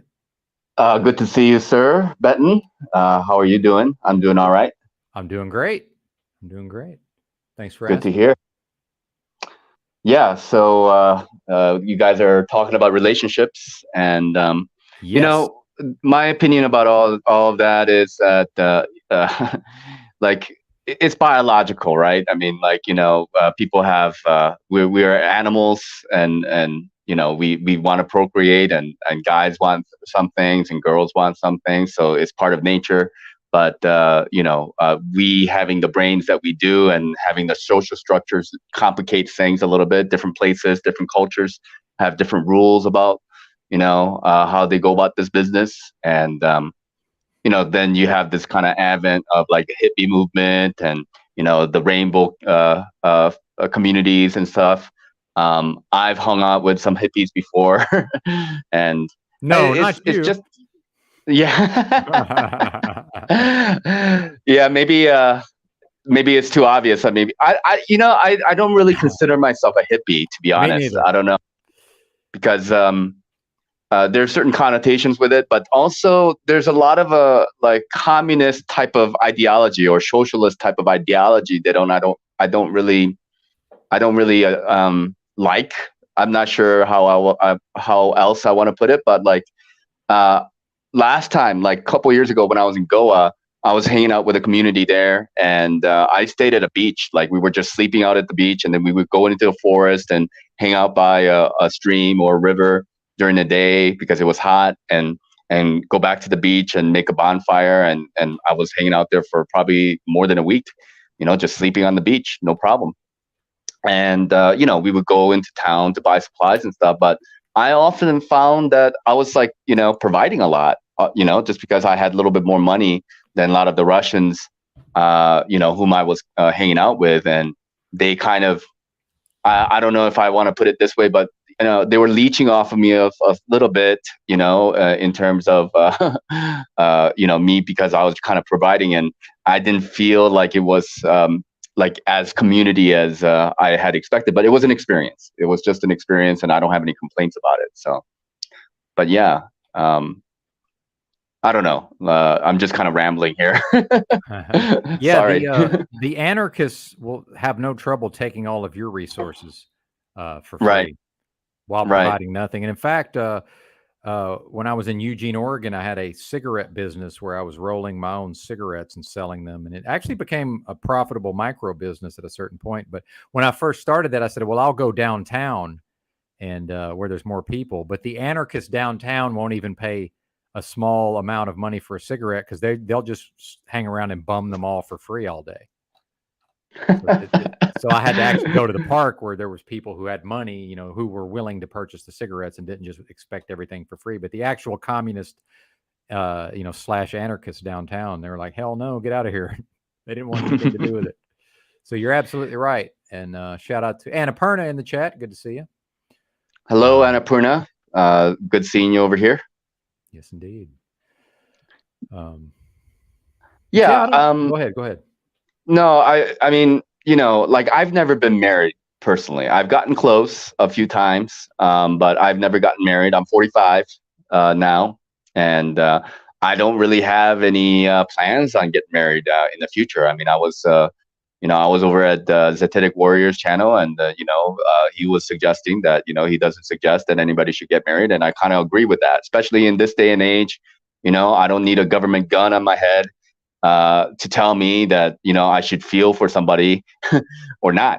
That's just between me and my partner, right? And if there's genuine love there, then it's just between us and God, the way I see it. And I don't need a contract or an agreement of any kind. And if I'm a man of my word, then I'll follow through in the way in which we envision our lives to be. Yeah, 100%. And I wish I could play this. There's a scene from my favorite movie, Natural Born Killers, which I watched last night for my birthday, but it's, belated birthday. I wanted to watch this movie. And there's a scene where they get married, but it's much in the way you just described. It's not. Yeah, like go for it. Yeah. Well, no, I mean the scene. I can't play it. I wish I could play the scene. YouTube won't let me. But there's a scene in that movie that is basically what you just described as far as how you would view such a partnership, if I could use that term. Relationship is complex. I mean, like, there's no doubt about it, and, like I live in northern India right now in this area, and it's very tribal. And I've been to some weddings here. And a couple of years ago, I went to a wedding where a 17, 18-year-old boy was getting married to a 16-year-old girl. Now, you can think one way or another about it, but it's not so uncommon in this area for young kids. I would call them kids. Anybody under 25 is a kid to me, pretty much. But it's very common for like tribal areas to get married young and start having babies, and their expectations. And men and women have different roles to play. And it's very tribal, and you can, think or feel about it one way or another, but it just is the nature of this area. And, there are some divorces, but it's not like 50%. Like in the Western culture, as far as I know, like divorce rate is like nearly 50%, if not more. I don't know exact percentage, but I think it's sitting around there. It's not like that over here, because the community have like a kind of a, they frown upon that, divorcing and stuff like this. So it's still very much a big part of the culture here that people don't divorce and, wander off and stuff, So I think a big part of that is, in my opinion, like in the future, I don't know about now, but in the future, if people want to kind of go back to a quote unquote traditional lifestyle, they would need a kind of like a culture. They need to develop that culture back again, because like right now, like the people, they're a little bit spread out in the way in which they think about stuff. And particularly with this kind of liberal culture that's kind of seeping in. And I think it's part of the PSYOP, where they want to, when I say they, the people who are controllers, they want to kind of confuse people, and they want to, control people by giving them false information and all that. So like if people want to go back to the traditional lifestyle, they need to create like communities and set up some rules and start enforcing that. Otherwise, people are just going to do what they're going to do like they're doing now, Well, and then traditional is an interesting word, because Annapurna here is talking about women don't inherit in divorce in northern India, not hating, we need balance. Which reminds me that if we're going to be traditional in North America or the United States, that means the women don't get to vote or own property. Mm. That's traditional here. Yeah, So I mean that's a tough topic. yeah. That's a tough topic about women's suffrage and all that. And I mean, obviously, I mean, here I come from a perspective that men and women are different. I think obviously there are intelligent women, who can beat the 99 percentile of men, but I mean, if you talk about like IQ and all that stuff, there's like definitely more men in a higher IQ than there are women. But on the other end, you have more dumber guys than there are women though too. So God kind of made men a little bit like a pancake, in terms of intelligence. Like we have a bigger range of like dumber and higher IQ, while women are a little bit more bunched up in the middle. And which says to me that God wants to protect women, in a way. You know what I mean? Like they're more closer to each other. They're I don't know. So it's hard. Nobody said it's going to be easy. And another thing about this alpha beta things, like I don't know. I mean, like I'm not into I agree. it. I'm not into it. But go ahead. Yeah. Like like some guys who are like alpha in an area may not be an alpha in another area. Exactly. Yes. So, but I understand the general like ideal of that. And here's my main point is that, okay, let's just assume that all of those things exist, just like personality types. And they say there's an MBTI personality type, and you're going to fall into one of the 16 personality types. It's introverted, extroverted, intuitive, or sensing, thinking and feeling, and prospective. And it's actually sorry to interrupt. It's a function stack, actually. What do you mean by that? You can't take the letters individually. It's a function stack. So it's you actually have to look at each type, and it has. So I'm a INTJ, which is the one everybody fetishizes, but believe me, it's not all it's cracked up to be. But so that means my dominant function is introverted intuition, which is kind of like a superpower in a way. Right. Then the next one is extroverted thinking, and then it's So the combination, sensing and introverted feeling, I believe. So you can't actually, unless you memorize it, you can't really know that from just the letters. But like I am an INTP as an example, and nice. So like it's like a through and through that I am INTP. I've done like so many tests about it, and but obviously it's a little bit so like. When you say you're like an I or an E, some people can be very strong I, or they can be more towards the middle, and you can just be like 51% I and then 49% E. You know what I'm saying? Like it doesn't, it's not like completely like sometimes, like for me, I have a very strong I in general. So just, I don't really do well in like a group of people or big parties. I like to find my corners and stuff like this. It's like my personality trait. And I seem to fall into the spectrum a little bit. But anyway, this is getting off topic of what we're initially speaking about. Yeah, I love the MBTI stuff. Yeah, but like the reason why I brought it up is that let's assume that the alpha and the beta, and they have all the definitions kind of set out. What makes you an alpha, what makes you a beta, what makes you an omega, what makes you a sigma. I mean, like the way I feel about it, like they exist and, they meant to exist, just like we have different people who have, certain height or certain intelligence and certain personality types. It's just, so I don't necessarily see that as one being better or worse than the other in my perspective, even though we pedestalize the alpha, like you got to be alpha, no matter what you do, you got to be the alpha. Well, but what happens to the alpha? If you look at the Lion Kingdom, we had Tommy on here talking about this the other day. Shout out to Illuma Tommy. But what happens is to the big alpha lion is eventually, finally, after a career of first the lion had to physically take that position, and then now it's been the dominant, of the pride for so long, and it's fended off all these challengers, but eventually his strength falls just low enough that the other males can team up and take him out. And that's how Yep. most of the alpha lions meet their end, is they're literally taken apart into pieces by their fellow male lions. Think about that, Yeah. fellas. Like, that's a real Yeah. thing. I mean, That's a real thing. yeah. Yeah. And cubicide, or like if the lioness is I pregnant. eat your cubs. I eat your cubs. Yeah. man. Yeah. If you Yeah. made some babies and now I come take over, I literally consume your offspring, and vice versa. Well, yeah, you kill them. I don't know if they consume No, it, but they eat definitely 'em. kill It's them food, so man. that Yeah, it's because food. then No, they eat them. No, they do. yeah. Dude, I'm a Leo, man. I love this Yeah, shit. I believe I it. love this shit. Yeah. Anyway, you can tell So, I'm I fired mean, up, but go ahead.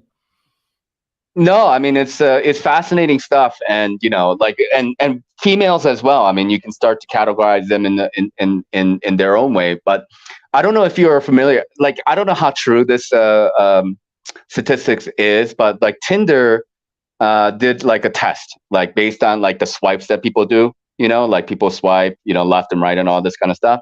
And basically, according to Tinder, and this is a couple years ago when I actually looked at this information, and it seems to be true, but I don't know. People have to go and take a look at it themselves. But 80% of the women, 80% of the women who are on there seems to be only interested in the top 20% of the men, while 80% of the men are interested in more or less 50% of the women. So it's like a little bit of a skew in terms of interest. You understand what I mean here? Of course. I'm listening. Yeah. So I think I haven't tuned out. I promise. I'm just typing a comment. okay. Yeah. No problem. Yeah. So I'm so following. what I'm getting at, so what I'm getting at is I do think that seems to be the case in nature, that like there's kind of a supply and demand in terms of like men tend to kind of look at women and they're like, oh, okay, they're all attractive, and if somebody is gonna be easier, and take me home, then whatever, kind of deal. While women have to be a little bit more picky about what kind of guy. I mean, that's not always the case, but for the most part, that tends to be the case. And like maybe it's just the way we're all designed, and it's a way for them to procure better genetics for themselves by thinking along this like hypergamy or hypergamy, whichever way you want to pronounce that, way of thinking about things. Well, yeah, and one of the astute commenters down here commented on, it says, alpha is deeply misunderstood. Alpha becomes alpha not because of physicality, but also intellect coupled with testicular fortitude. And I did want to add that my mother, to this day, every time she sees me or talks to me, she almost always comments on my deep voice. She's always liked my deep voice, which is would be considered a stereotypically masculine trait. Like, there's something about that. The woman wants to have a son who will embody certain, traits. At least her biology does, whether she's aware of it or not. Right. And they don't have control of that. So when it looked like I was tuning out earlier, it was actually what you were speaking to, is the fact that attraction is not a choice. We are not able to pick who we're attracted to. It just doesn't work that way. Yep, I agree with that. I mean, it's not like you can just like lobotomize yourself and reprogram yourself. Like it's already in the eyes. It's and women look at men and they pick up on a lot of things. They see a lot, and men look at women and they also pick up on a lot of things. And we look at different things, right? Yep. And intelligence, of course, plays a big role as well. I mean, like who wants to be around like quote unquote dumb people, or a person who is of low intelligence? Nobody, not anybody that I know of, right? But it reminds me of this movie called Idiocracy. I don't know if you have seen it, or like this high intelligent couple, like they were trying to have a kid, but they never end up having kids, and then you have these lower intelligent people, and then they seem to be just like procreating like rabbits. Yep, that's a real thing, by the way. I believe it. Yeah. Oh yeah. Yeah, I see it all the time, especially here in Arkansas. Yeah. Well, I don't know. I can't say about it, but like, it's interesting phenomenon. We're living in interesting times, especially with all this relationship stuff. Like, I have one story that I think I told about, but I don't know if I spoke about it here. But one of the things that on Z's channel with this guy, Troubling Tribune, and he's being accused of sexual harassment and going to jail. He talked about it just now, and and that's a serious saying, and that's nothing to joke about. But when I was in university, I went to Wisconsin in Stevens Point, and it was like 95, 96 percentile white, and a small like 4%, 5%, minority, which is like Black and Asian, right? And there was like a small, like a minority community. Most of the minorities there, they're coming from 4 countries, like East Asia, Africa, Singapore, places like that, and they had a little community.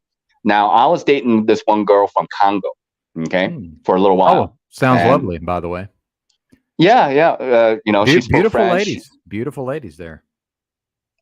Yeah, and it was a little bit of a unusual, relationship, you can say, just because I'm Asian, clearly, and then she's like, a very dark Black, not a big girl, very skinny, intelligent, and we just hit it off, I guess. But she spoke French. People from Congo, they speak French, and they speak English, and she's already been living in the States for a while. But one new guy came from Ivory Coast. Now, people from Ivory Coast, they also speak French. So this guy and I, we used to play soccer together. He came and he didn't speak a lot of English, and he came mainly to, experience America, to learn English and, be a part of the American culture in Wisconsin. And, they became friends and such. And I felt, responsible for him in a way, just because, he was in a foreign country, and, he was friends with my girlfriend. And I also used to play soccer with the soccer team, and, played Frisbee, ultimate Frisbee. And, I was quite active when I was in university. And I thought, well, it'd be kind of fun and interesting to take this guy to a local bar that my friends and I usually go to, because like most of my friends were white. I didn't always hang out with the foreign community. So, and they were a little bit segregated, in the sense, but I was always kind of like going back and forth in between. So I thought, yeah, it'll be really fun to just take him to this bar. And, it's a little like watering hole at the corner downtown, Stevens Point. I took him, and, we're playing some pool, we drink some beer, and then, bars close around 2, and around 11:30, 12 o'clock, he disappeared. And I was like, okay, it's a small town. It's like 24,000, 8,000 university students. It's a college town. I'm not worried about it. I'm not like worried that, like somebody abducted him or anything like that. So I just went home, and just thought nothing of it. I just figured that he was getting bored or something, and he felt awkward, and maybe he left. Next morning, I got word that police came to his ESL class, and they arrested his ass right there in class, and I was like, holy shit, and everybody was like freaking out, like all the foreign kids. Nobody wanted to, investigate and, try to figure out what the hell was going on. And since I was with him, I felt responsible. So I got on my little bicycle, and I went to the police station, and, I ended up talking to him, and he told me that last night, the night that, we went out, like some girl at the bar took him out of the bar, took him to a park nearby and gave him a BJ. And then when she went home, long story short, when she went home, she told her boyfriend about it. Her boyfriend ended up beating the shit out of her. She calls the police. The police came, and, she's in this like battered state, and she didn't want to like implicate her boyfriend. So she ended up blaming this guy from Ivory Coast. Damn.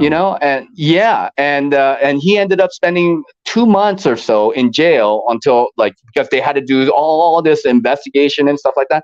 Long story short, her story was completely inconsistent, and they found that she was contradicting herself, multiple times. And, he was exonerated because there was no more evidence other than her word, right? Just based on her word, that they arrested his ass. They put him in jail, and then he basically they had to prove his innocence. I contacted his family, contacted his uncle in America, told them what was going on. Now, he's innocent. He didn't do anything wrong, but because of this court case and stuff like that, he got deported. And that was a very tough experience for me in a sense, just because like I felt responsible for that. And I just saw it from different sides because like, you know, it's predominantly white community and it was very easy and she was white. Like it was a little bit of racial thing that was happening because it was just easy for her. Of course. Yeah. Yeah. Yeah. And you can't take that out of the equation at all, you know? And the fact that he's a foreigner and he didn't know how to speak English, man, it was a big mess. It was a hot mess. And I, to this day, I still think about it, you know, like every once in a while, I'll be like, shit, you know, what if I didn't hang out with him and take him out? You know, what, like his life wouldn't be like ruined in that way. But like shit like that happens a lot. So absolutely. And since we started out talking about simping on the broadcast, here's how I would view that. I have no sympathy for a woman. The first time a man beats her up and she stays with that, I have sympathy. But then when she continues to choose to spend her time with partners that are beating her, I have no sympathy for her whatsoever. None. Right. None. Right. That's a her problem. Yeah. I mean, it really is. It now, is. he's to blame and he should be held accountable. But, you know, so many of these guys think they can be Captain Save-A-Ho. And, you know, these women want to whine. And this is where the shoulder to cry on comes in and from the simping. I'm not going to listen to some broad's fucking tale of woe. Meanwhile, she's going to go right back to him most likely. Meanwhile, if he does kick the shit out of her, she might not have any problem having some guy hemmed up and deported. And meanwhile, nothing happens to her, right? Yeah, nothing happened. Nothing happened to her. You know, I mean, and there has to be something, you know, I don't know. Unfortunately, we don't have a system now in place where, you know, if you are falsely accusing somebody, you should, like, if he had the potentiality of going to jail for however number of years because of her accusation, then it should actually, it should be double-edged, you know, it should be double-edged. But yeah, like, you know, like I would have to admit that, you know, for a very long time, you know, I would say that I was a kind of a simp, you know, especially when I was younger. And maybe that's normal for some men. But like for me, because I'm a little bit awkward and introverted and stuff like that, I used to simp a lot and bend over backwards for my relationship until, you know, I learned the hard way not to do that. Sure. Yeah, absolutely. Absolutely. Yeah. Well said, but, man. Go ahead. No. Yeah, go ahead. I'm sorry. I was just going to wrap up the segment unless you had something else on your mind. I'm trying to get out of here at a decent hour. No problem. Yeah, just wanted to come in and share and say hello and, you know, enjoy speaking with you. And I hope you have a good rest of the day. You as well, sir. Thanks for stopping by. We'll hope to see you next time. All right. You take care now. All Bye. Right, well, Nachiketa, ladies and gentlemen. I think I'm finally saying his name somewhat correctly. By the way, if anybody wants to go check out OTW, he's live over there. I do like to promote the, I don't view it as a competing broadcast, certainly. He's got Solomon Loves Love Bugs. Let's hear a little bit of this. I'm kind of interested based on the presentment, right? Okay, hang on. Click the buttons, old man. There we go. Yeah, this looks like an interesting realization that I'm a slave and like there's freaking practically nothing I can do about it but fucking stand up for myself. OTW unironically calling himself a slave to a black man on the metaverse, but I'll allow it. And do, you know, it's like it's just crazy. I mean, this world. It's like I was mentioning before, and I know I'm jumping around like a, you know, like a mad rabbit. But anyway, you know, I was saying that this the other day is like, if you would listen to everybody and everything that's going on in the world, and you would just like not leave the bed. You would just stay in bed. Why go? You know what I'm saying? Mm-hmm. It's like some people. Sorry to interrupt OTW there. This is a great one, Joe R. And I want to challenge some folks, by the way. He says older men have to do a better job teaching young males, by the way. Remember, man is a status. And now that we've gotten rid of rites of passage, for the most part, although some of it's still going on down south with the football and such, but even that, not really. But too many older men are spineless. No kidding, bro. And I'm going to tell you, Joe R., you're right on the money. And when he says too many older men are spineless, And we have people in the chat talking about they've been married for 42 years or whatever, which is fine. But when I go to Walmart and I see the men that have been married 42 years, they're following some woman around the grocery store. Benton don't follow a woman around the grocery store. In fact, why are we at the grocery store together? Why? This is not a fun couples activity. How about you go or I go? But there's no reason for us to both. It's horrible. Like, why are we even doing this? But yeah, he says, and won't tell young men what they really need to know. When they don't know. I'm at the self checkout at Walmart the other morning, and it's two guys older than me, and one of them just in passing makes a joke about just how there was an argument with his old lady, but of course she won the argument, and then something about how he doesn't want to be in the doghouse, like all these stupid things we play into, and I'm just like, oh, I've never lost an argument with a woman. It's like, why would I be with a woman who's smart enough to out argue me? Like, that's crazy.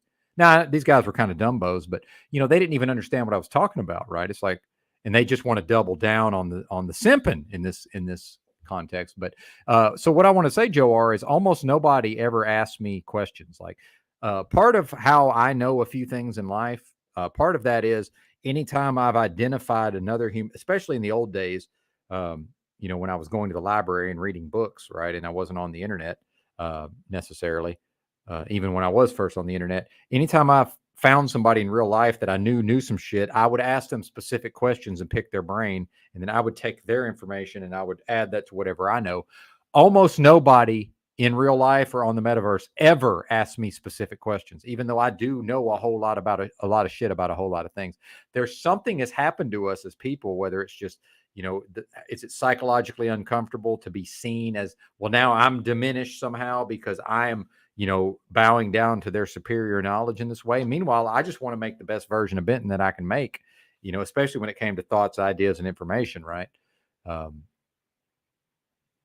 They're laughing in the chat. See, sometimes I say funny shit and I don't even know what I've said, but was it the OTW slave reference? I'm not exactly sure, but oh, and that's another thing. My father's 79. He's got slowly simped to completion. Exactly, Roy.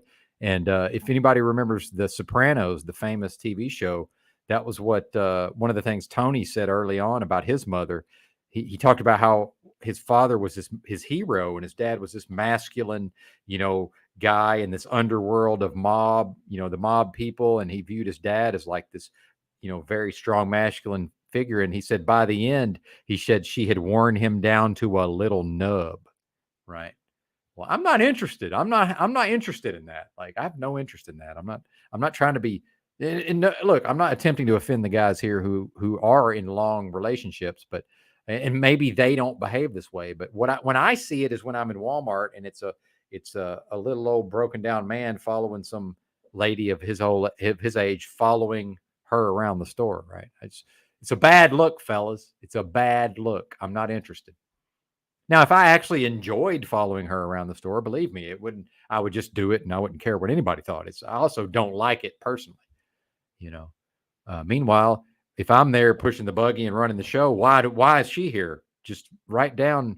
I'm not above going to the store for the both of us. Write down what you need.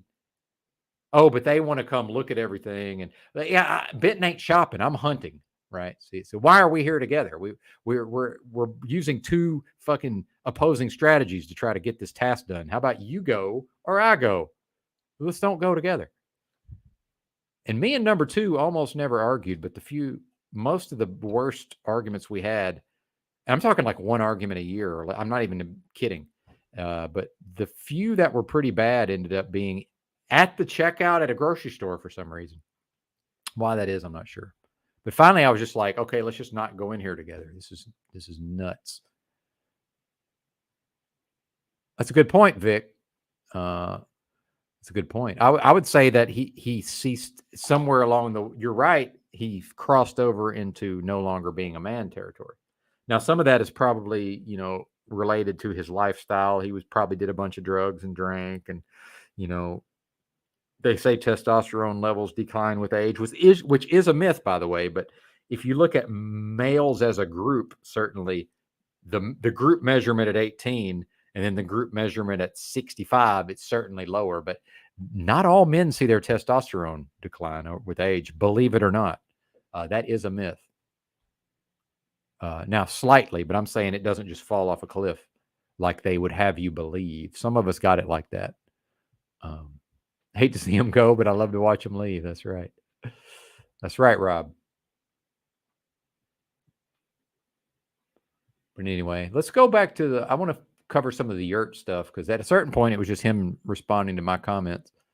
No, it's not. This is from the Dollar Tree. I put my supplements in these when I need to leave the apothecary, and then this had nutritional supplements in it. Although not taking very many these days like I used to.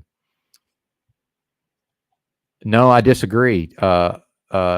If the woman cucked the man, his testosterone wasn't high enough, or he's just into that. Some guys are probably just into that. So I reject that notion out of hand. But certainly science has shown that collectively, so generally speaking, when a man cohabitates with a female, typically their testosterone levels decline. Typically. Again, it's not a one size fits all across the board. Lord knows I spent about 20 years cohabitating with women, and other than when I was overweight, mine managed to stay high. But I was doing things to keep it high, and I have naturally high testosterone, thank God. Yeah, many older women don't drive. Not sure what that means, but probably a me problem. That we got the CIA in here now. It's a good point. So now I'm doing the shopping, which I'm not necessarily opposed to. Right. Anyway, good to see you, No Despair Bear. We don't need to agree. And anyway, I'm trying to get off of that topic, but it seems like the men have a lot of things to say, or the males have a lot to say on these topics. So, yeah, wouldn't know about the cucking. So, although if it ever happened, I never found out about it. So, there's always that. Yeah. All right, over to the yurt fella. So-called. Oh, you guys are killing it. I can't even move on. Joe R., my father, 50 years of marriage, don't want anything that resembles his parents' marriage. Yeah, I mean, that's probably the best thing my parents ever did was split up. I mean, honestly. Although they did stick around to raise the kids, but all three of us made it out of the nest before they split up. For my father to have correctly taught me about women, yeah, there you go. May have incriminated him and my mother. I'm not quite sure what you mean, but yeah, I'm on the eggs now. I had 12 eggs yesterday, which was too many, by the way. I had 12 egg yolks yesterday. And again, back to my health issues, this idea that it's just I'm eating the wrong stuff. Well, no, my organs are fucked up, and I can only really assimilate a certain amount of food, especially dietary fat and dietary cholesterol, within a given time period. So I exceeded that yesterday. RT working on what is most likely a hypothesis, by the way. RT, shout out to our forgotten friend, the hypothesis, but I'll allow it. I have a theory. When a man demonstrates his worth to a woman consistently, the woman realizes it would be foolish to try and change such high value man. There's no reason to do it. Possibly. I like that. I'm going to have to ruminate on that, RT. But you do come from a world, I think, in which your experiences of that may be different than mine. So I will certainly yield to you in those endeavors. I skillfully avoided some of this, like the police getting called and the paying of the child support and all of these, we're divorced now. Who gets this? Who gets that? I avoided a lot of that by more or less living like a white trash person who had no money and owned nothing. And wife number one was born in another country, although she grew up here. Wife number two literally grew up on a chicken farm in Arkansas. So, that's what I'm working with, just for the record. Yeah, hypothesis. Well, no, and I think that's funny. I'm not picking on you. But yeah, that's interesting. I'm going to be giving that some thought. That's too logical for a woman's thought process. Well, Rob, here we get to the meat of the issue. Nothing will ever be more important to her except her offspring than her feelings. It's not about the thoughts, sir. Especially in a romantic relationship, it's almost always about what she is feeling. Period. The more a man can understand that, the better his life will be, in my view. Her feelings are literally more important than you are. Think about that. Literally. And that's okay, as far as I'm concerned. Now, she'll not agree with you. If you say this to her, now you're talking to her logic. See, it's pointless in most cases, unless necessary, to access her logic in that. She doesn't know what makes her tick necessarily. But it's all about the feels, brother, and that's okay. But I'm retired. I'm not trying to manage some broad's emotions in real time anymore. It was fun when I was learning to strengthen my pimp hand and all of that. But now that I know what I need to know, not interested. All right, share the tab, sir. We're transitioning topics, whether y'all like it or not. Although you'll probably suck me right back in with your astute comments in mass.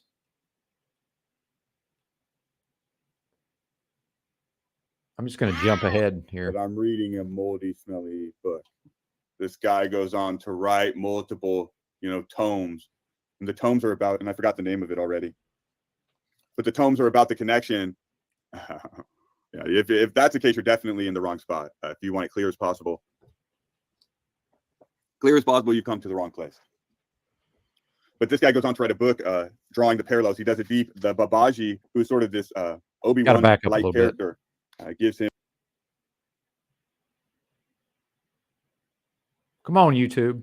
I know it's not my internet. I've got good internet. This is just the spirituality. Apparently, you need to be on no journey because your teachers will be near to you. Your teachers will be near to you. But do we feel that? Do we sense that? That's that false promise, I believe.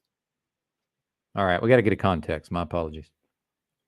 And so they have to do their. Bro, one of my favorite scenes of all time.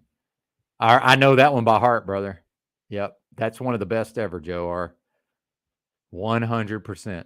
Their best to connect to the divine in the way they can, sort of as frequency holders, sort of as healers.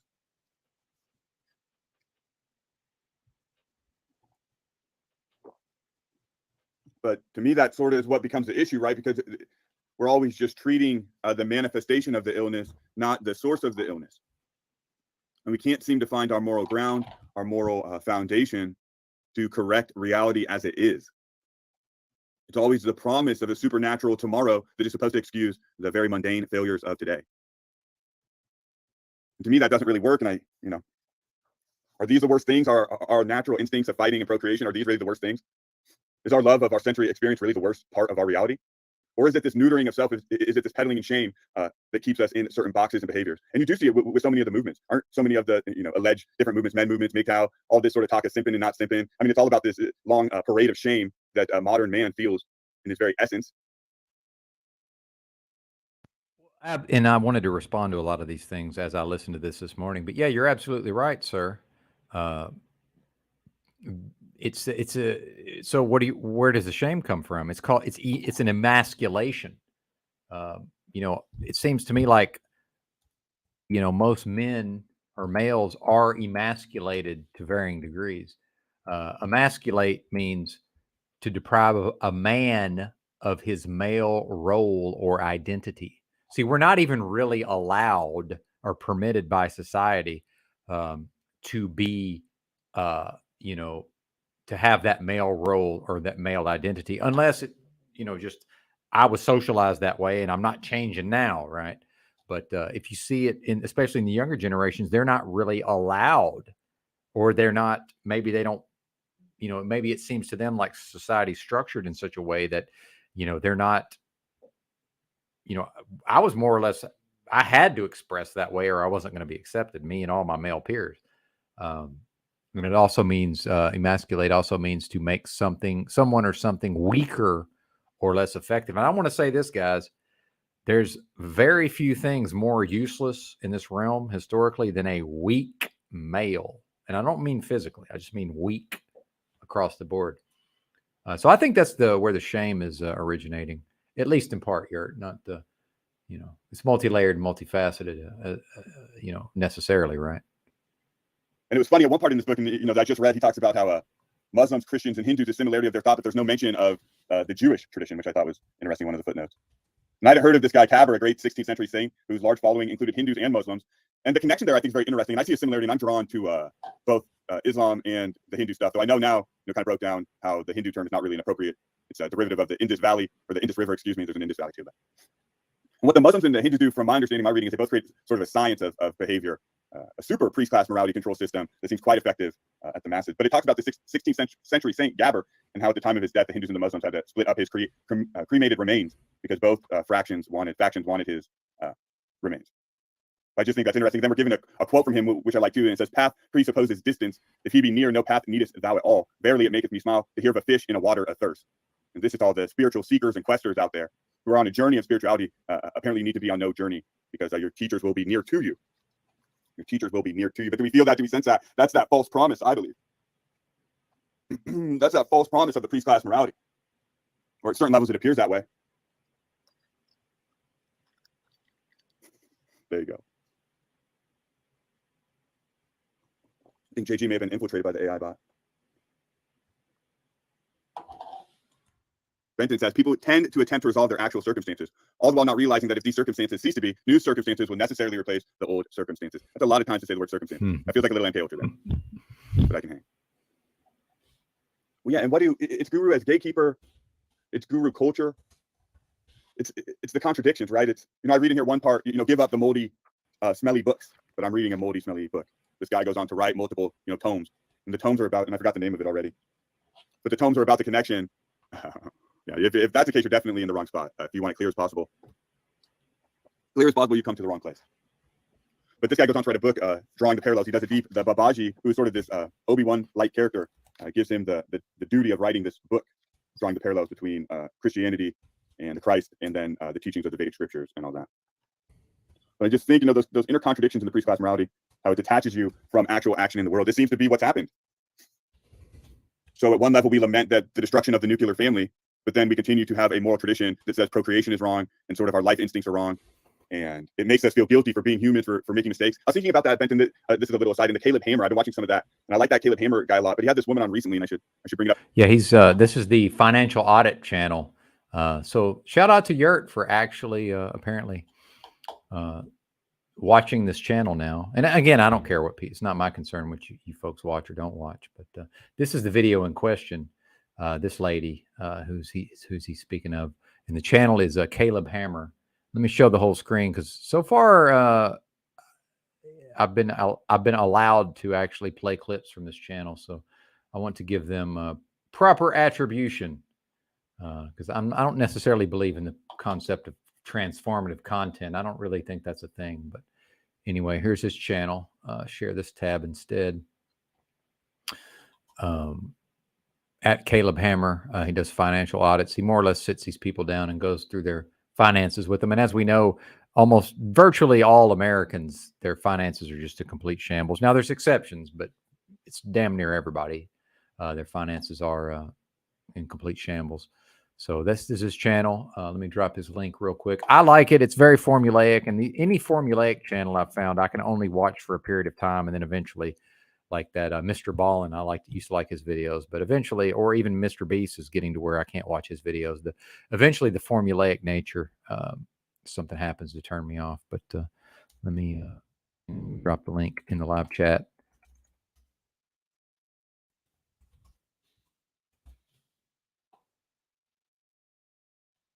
And back to Yurt real quick, but I'll probably play some of this financial audit. It is interesting. It's one of the few that I actually have felt bad. I just feel bad for her, just in life, where she's at and what's going on with her. And that Yurt seems to be addressing it as well. All right, share this. That's the wrong tab. Here's the tab. Share this tab. Okay. And again, at some point, you're just watching an old man try to use a computer. Me too, apparently. If you saw her, it was a lady from Wisconsin. No, I don't anymore, Rob. But yeah, my thing is, if something is fucked out and just considered a joke, if I like it, I don't care. I'm not worried about. I don't care if people know I watch Mr. Beast videos sometimes. But yeah, Z was here earlier. Despair Bear, no Despair Bear. But yeah, but that's what I'm saying is it's so formulaic. I've moved on from Mr. Beast, and I love Land of the Blinded's comments. I missed you, Land of the Blinded, or I missed your comments, I should say. I don't know you, obviously, but I'm glad you're back, at least for now. I always internalize, I think I did something, although maybe I did, but I just assume I've run somebody off. So I'm glad you're here. I do appreciate your comments. Yeah, shout out to Zert. Yeah, Rob, those were pretty fucking good videos, man, as far as I'm concerned. Yeah. I'm not above being captured by the algorithm on some level, right? Yeah, we should talk about that sometime. How'd it go, right? I'm right here Here's with what I've seen. A y'all. lot of that stuff, it doesn't really go the way they say it's going to go, right? Like none of these prophecies end up coming true. A lot of these stories are false. The idea that Hinduism and Christianity are going to be united, sort of in syncretism, but we saw how that has gone so far on the internet. How are things going so far on the internet, swirling together all these religious traditions? It's just a cacophony of nonsense, right? That's what I've seen. There's no assimilation. They've become so diluted. No one's really doing any of these. And you feel, yeah, you saw that Wisconsin woman, felt really bad for her. And to me, that's a good example in another context of priest class morality. So it comes down to this woman, and now once again, I'm just kind of chatting with Benton in our awkward way through our own videos, but it doesn't really matter, right? But this woman, she's like mid-30s, single woman, has a job. She's making like $50K a year. She has a bunch of debt and whatever, a very respectful, just normal sort of life, trying to do the best she can. It comes down to her only having a few extra $100 a month, and she's not even really servicing her debt. And so she's told, essentially, she has two options at the end of the day. She can either go, she's already working 40 plus hours from home, and she can either go work another 20 hours at like McDonald's or Target or something like that for 3 to 4 years. Yeah, highly educated. Or she can go, take another decade plus and pay off her debt. So she can either work, 3 years, 60 hours a week and pay off the debt, or take 10 years, and pay the debt off. And she says, well, at one point she says, well, I imagined that I was just going to die with debt. And so if I can pay it off in 10 years, that sounds like a miracle to me, is her point. And so essentially there's no way I'm going to do it in 3 years. There's no way I'm going to go work at Target or McDonald's. And the guy also suggests her getting a new job, trying to find a job that pays like 75K or something like that. And then, but she likes the career she's in. But then we think about that. What reality is that? So this is a single woman with no family, no dependents. Like, where are the love prospects? They don't seem like a lot. Where the family? Where's family in any of that? Where's family in any of that? And then it brings us to who ends up making the kids. Well, the crazy people end up making the kids, or the reckless, or the super wealthy. But even the wealthy, they've had the priest class transhumanism, eugenics philosophy downloaded into them. So they're not really going to go have children either. So it ends up just sort of being the traditionalists or the crazies, ironically enough. They seem to be occupying the same camp. And this book, to go back to the reading, because that's really where my mind's at, probably why I'm distracted.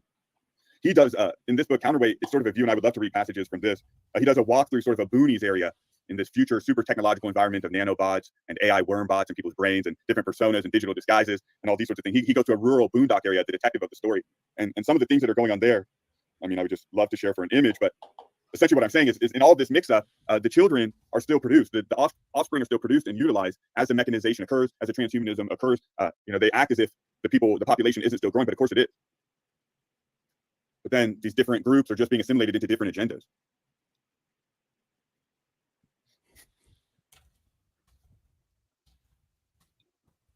Or is it a bridge too far?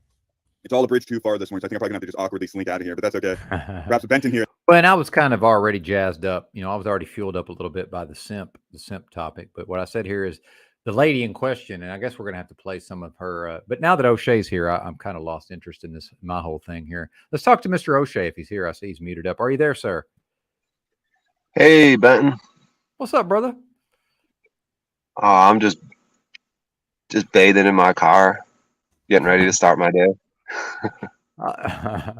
See, this is something that's people don't realize. You are a funny person. Like you're a naturally funny person. I think some people just don't understand the humor, perhaps. But yes, sir. Good to see you today. I appreciate that, man. Yep.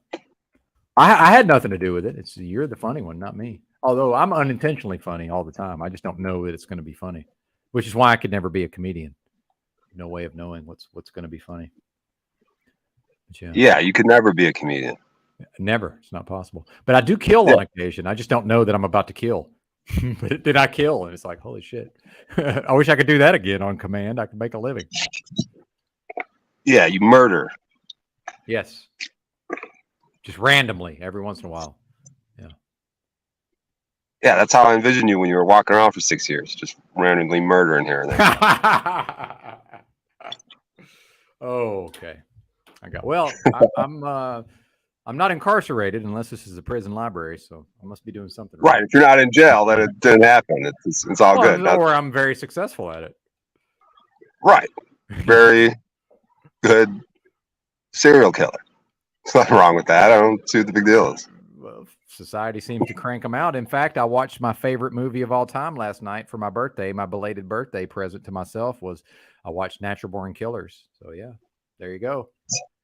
Synchronicities, dude. Great flick, by the way. Holds up, and it just gets more. It gets more apropos the longer time. 94 it came out. It was way ahead of its time, arguably. I don't recommend a lot of things, but if anybody enjoyed that movie, go back and watch it in 2023. There's a lot of stuff in there. I disagree, Lop. It's not the movie's not evil. It's commentary on an evil society, is what I would say. But anyway, it's O'Shea time. So yeah. I'm gonna not read the comments. I feel like you have something on your mind, perhaps, Mr. O'Shea. Well, I'm willing to go anywhere, but I did have something I did want to bring up. I'm just very excited, man. I was looking at my poker graphs and I was studying these videos and like, dude, I never studied poker and I have these graphs where it's like, over a bunch of games, I'm a consistent winner, right? Ups and downs in there, but graphs go up, up, up, up, up eventually, right? They end way up. You know what I mean? So, and I never really studied, dude, and I'm learning all this shit and I'm just like, dude, I'm actually just like fearful for my opponents a year from now, dude. Like they're fucked, dude. Like, dude, I'm gonna be a fucking menace, dude, out there, dude. I'm not gonna be, dude. I'm gonna be a big problem for people, dude. Like a year from now, if I keep this up. Keep it up, brother. I love that. Yeah. So every day I try to learn a little bit, study, play, and try to incorporate it. And it even helps with my tilt because I just realized I'm so lost. Like post flop. I was thinking tilt. Go ahead. Go. Yeah. And it's that deep when you get deep, that river and turn post flop, because you go pot, flop, turn, okay, but that river, and I'm going to be incorporating a lot more river bluffs, big river bluffs. Bam. So I'm going to get big problems. So as I learn, and it's going to be interesting, man. Hell yeah, dude. Yeah, it's all about the turn in the river, really, in the big pots, especially deep stacked, playing deep stacked. Yeah, and even in tournaments, like towards the end, everyone's not really deep stacked, but still, as you're like, trying to get to that point, yeah, you still just have to know how to play turns and rivers, like, because it's a lot of people don't, dude. They can raise pre-flop, continuation bet, take it down, or something happens, do calls. Now they're on the turn, and now they're trying to figure shit out, and you're just lost in the sauce trying to figure it out on the fly. Mm-hmm. And it's going to be helpful as I analyze these situations and keep getting into different similar situations, or have like a strategy for all these things. And ranges, dude, I don't know, man. It's nerdy. Talk to people that don't know what I'm talking about, but I'm just excited for the learning process of it. So awesome, man. I love it. Yeah, I was thinking tilt because that's probably the only area I might be able to be of use, is because I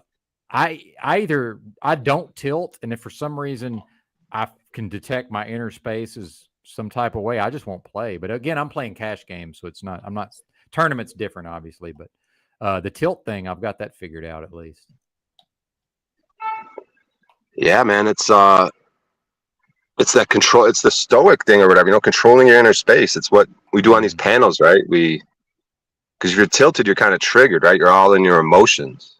Yep. You're gonna make bad decisions when you're in your emotions, right? And these pots, they can get emotional, dude. When someone, and I noticed that, dude, like when I punt off my chips, that means like I get it in like it's usually out of emotion. I'm like, oh, this guy raised a few times. Well, maybe he had a hand a few times or whatever it is. You know what I mean? Like, and now I start getting all emotional. I'm deep in the hand with him. I'm like, but why am I emotional? I need to be logical right now.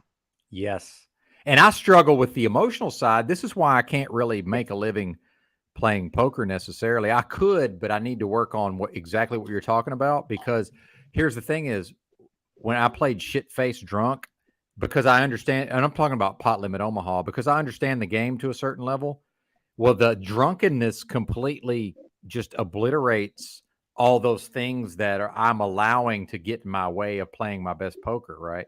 So it's almost like it was like a shortcut to being able to play really well for a time. But now that I don't drink, I found that I can play my A game at times, but then it seems like the frequency in which I'm playing my A game, it's very much limited by exactly what you're talking about, my emotions in the individual pot.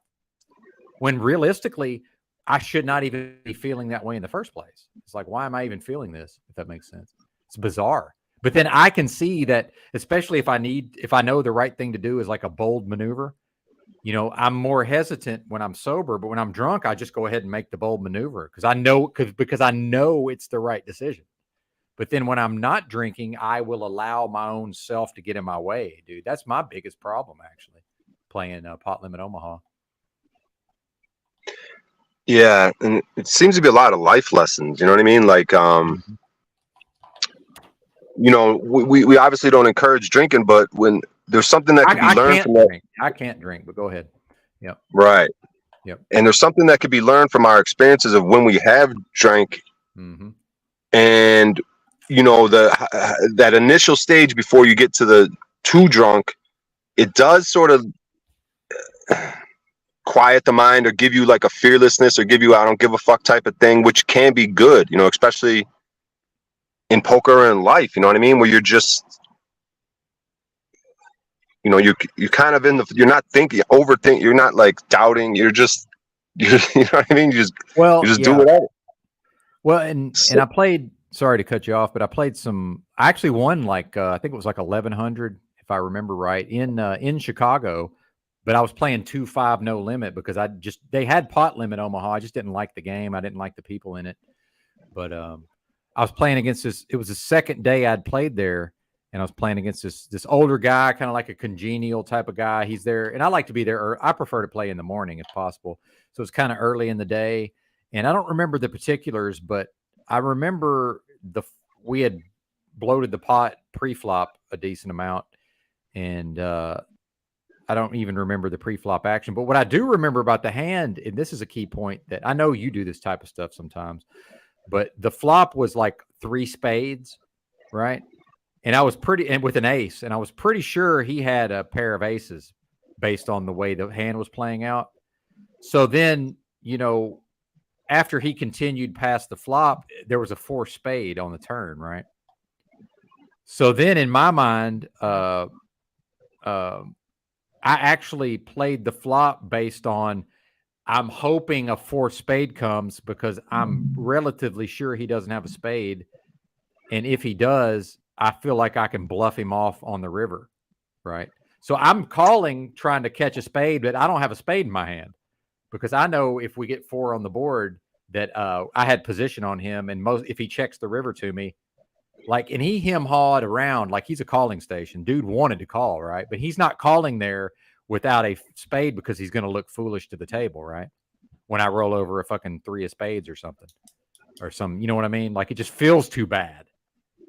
And now I did make the mistake of showing my cards. That's the only thing I shouldn't have showed the bluff. But and I know the way I told that story it's hard to follow, but I think you know what I'm saying there. Yeah. It's those kind of moves that when I'm playing my A game, I have no trouble. When he checks to me on the river, I already know that I'm going to make a big bet. But then when I'm not in that A game space, it's easy for me to just be like, oh, well, fuck it. I give up and then check behind and then lose the pot because he has got a pair of aces with fucking 4 to a flush on board. Yeah. And again, you don't have to specifically respond to that because the way I told the story was hard to follow anyway, but just, it makes me think of, because I could tell, dude, he brooded over that pot for like hours, right? And wanted to discuss it. You know, he wanted to break it down and discuss it. And then his first reaction is like, how could you even do that without a spade? And I'm like, and usually I won't talk strategy with people at all, but I was just like, I mean, come on, man. It's pretty obvious, you know, what happened. But I fucked up because I get too in love with my own play, and then I want them to see that I made a good play, right? Like that, it actually fucked me up that I showed the bluff in the long run. Like, I love all those dynamics, man. It's fascinating. Right. And like that, him asking, oh, how could you do that without a spade? You know what I mean? Like, yeah. You know, whereas if he was studying and understood the strategies and ranges and stuff better, he might be like, yeah, that's bluffing is part of the game. Like, what the fuck are you talking about? Like, I was trying to get you off the fucking hand. I wanted to win the pot. And you know what I mean? Like, whatever your reasoning is, it's like, you know, that's why you can print money. Well, and also, yeah, exactly. And the key thing wasn't, and I don't remember when the 4 spade came. It was either the turn. I don't remember if it was the turn of the river, but the key moment wasn't that I made a big bet on the river. It was that I floated him without a spade, knowing if another spade doesn't come, I'm probably just giving up. That was the key moment because I'm actually gambling, and I do like to gamble, right? So I made a strategically wrong move, most likely by floating him, but I'm gambling, right? So once the spade comes, of course I'm going to bluff at it. But that was the thing that he should have questioned. How did you float me with it? I was drawing to nothing, man. He didn't even understand that I floated him drawing to nothing. Like there's nothing I could have caught, and I love that shit. Like you can tell I'm getting excited. I'm getting excited. I'm like, yeah, poker. Yeah, and that's the thing. It's like, you know, and you're doing this without even probably lots of formal training, right? And lots of not. Yeah. No, I studied it. I studied it, but years ago when I studied poker, there was none of this. Ranges was just becoming a thing at all, and there was none of this, none of these algorithms. So yeah. Yeah, and I look forward to getting a poker, like all the software, poker tracker. Then they got these simulators now. I got to figure out how to use these simulators because you could put the situations into a simulator and see how they like to respond to it, and then you could get information like that. I got all these charts that I'm using, like pre-flop charts, that are giving me a good idea. They're making me realize that I should be 3-betting way more pre-flop. 3-betting is like when someone open raises, they're the first person to raise, and then you re-raise them. Yes. And all these situations from the big blind, I need to call. I was overfolding, so I see all these leaks in my game that I'm starting to slowly improve and incorporate daily. And even at the tables now, it's not like I know I'm just lost in the sauce. I'll be like yesterday, I'm playing and I'm just like on the turn and river. And I'm just like, I have no clue what the fuck's going on. So it helps me like not get so tilted and get upset because it's just like, I just don't know what the fuck's going on. And I'm excited to keep learning. Like, okay, now when I done playing today, I'm going to go put my videos on and research these kind of situations and come back, try to be not so lost the next day. So it's, Yes.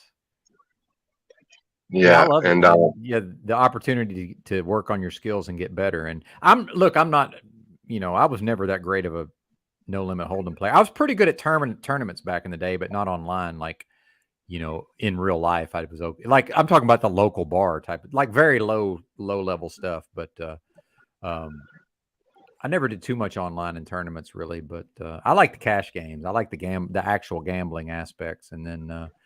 I am fairly decent at PLO. I would like to be able to, for you to know that at some point. So anyway.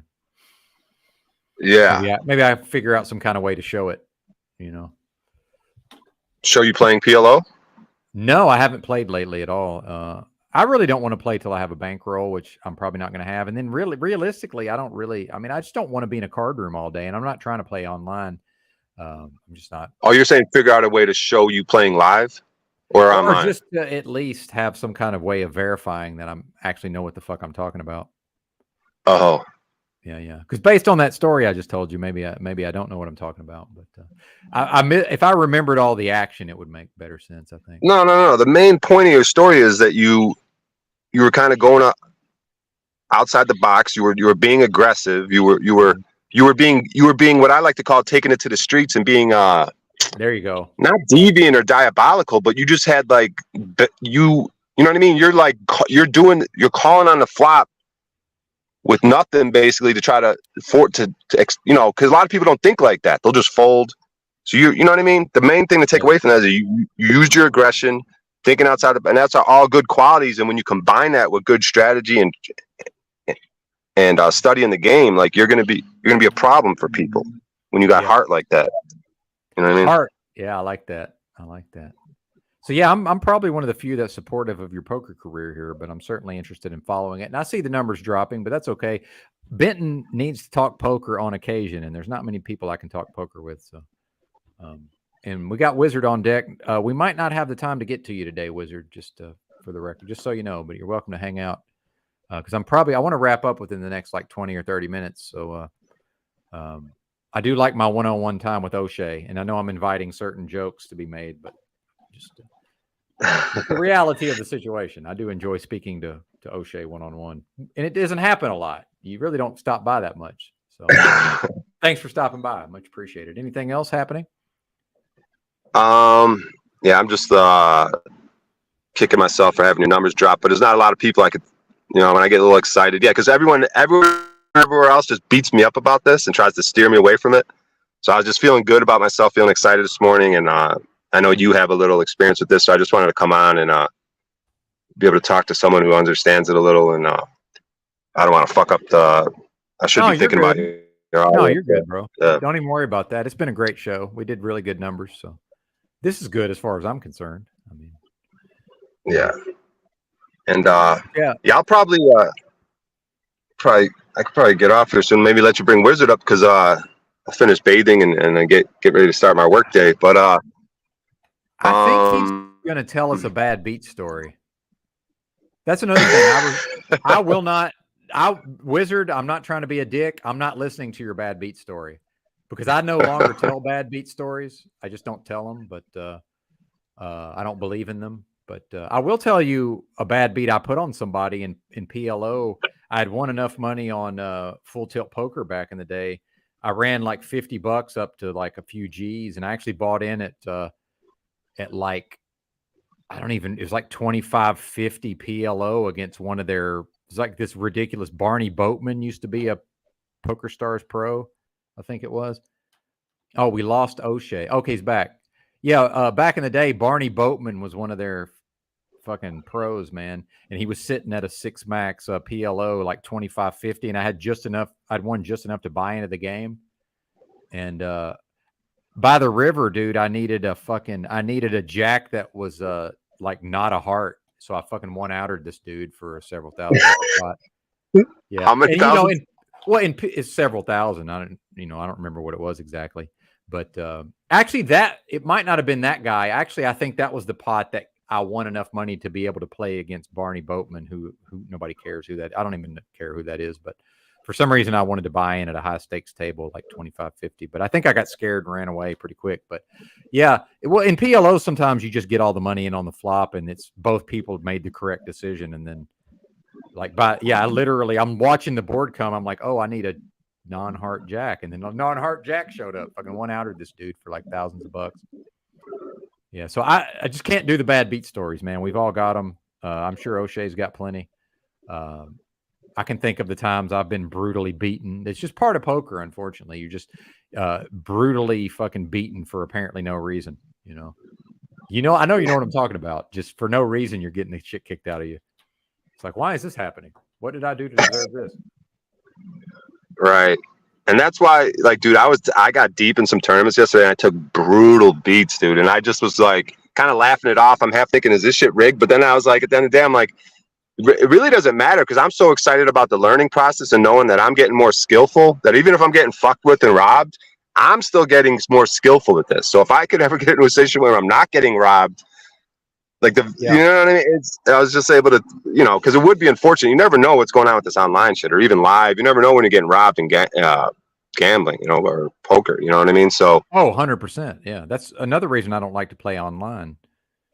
Me personally, because I can do pretty good at PLO at like 25 cent, 50 cent online, but only if the other players aren't cheating, right? If everybody's not cheating, I do pretty good.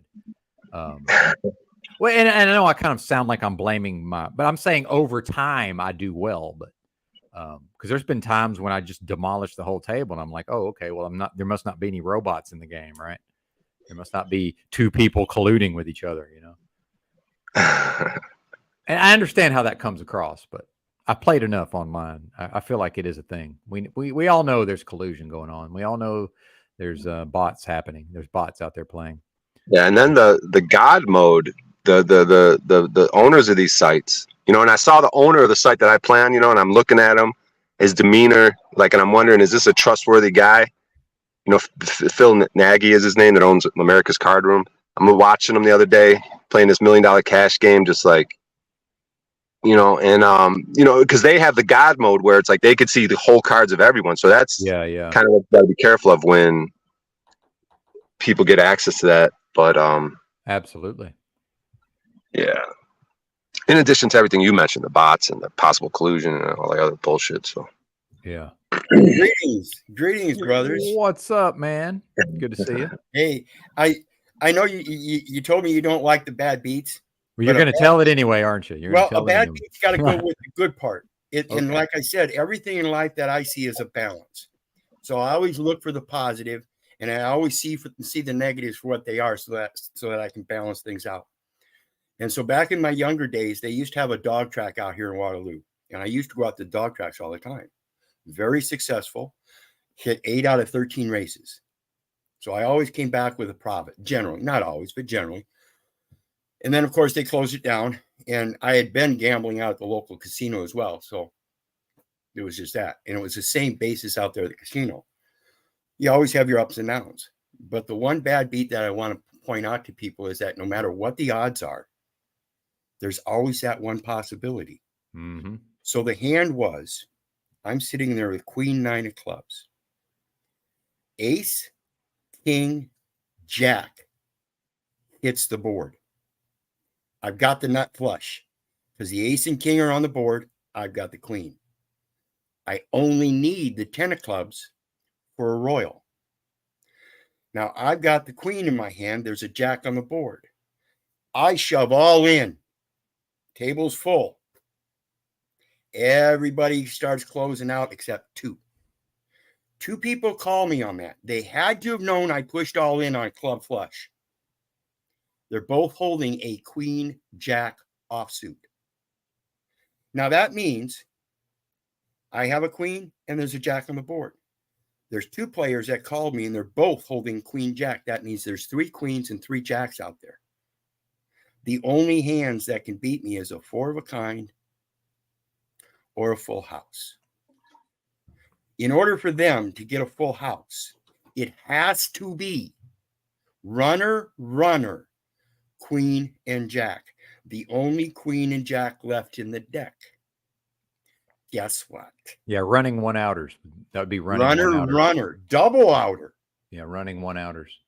Yeah, runner, So, Queen yeah, Jack. mathematically extremely way less than 1% chance of that happening, like a 0.000 something percent chance. Yep, and that's what happened. So it's amazing how the game gamble, the game of poker works. It's a total gamble. Now but the same thing is with life. This does sound like a play money hand. Was this for real money? Oh yes, $160 table. Real money. Okay, real money. So the pot itself, you could walk away with a substantial increase in if you were good. And like I'm telling you, those double runners like that will kill you. It doesn't happen very often, but that will put a really big stake in your heart. What? Yeah. What? How did that happen? But you can't let that bother you because, again, like I said, it's a matter of balances. While I was playing poker, I had a run of successes that got me into my last house. Nice. That's awesome, brother. Hell yeah. Of course, I ended up losing that house eventually, but that's because I didn't understand that financial system as well. Now that I do, you can bet I'm ready to gamble on anything. Hey, Brian, you ready to empty your pockets when you fill them up? Come play me. Give me an even shot.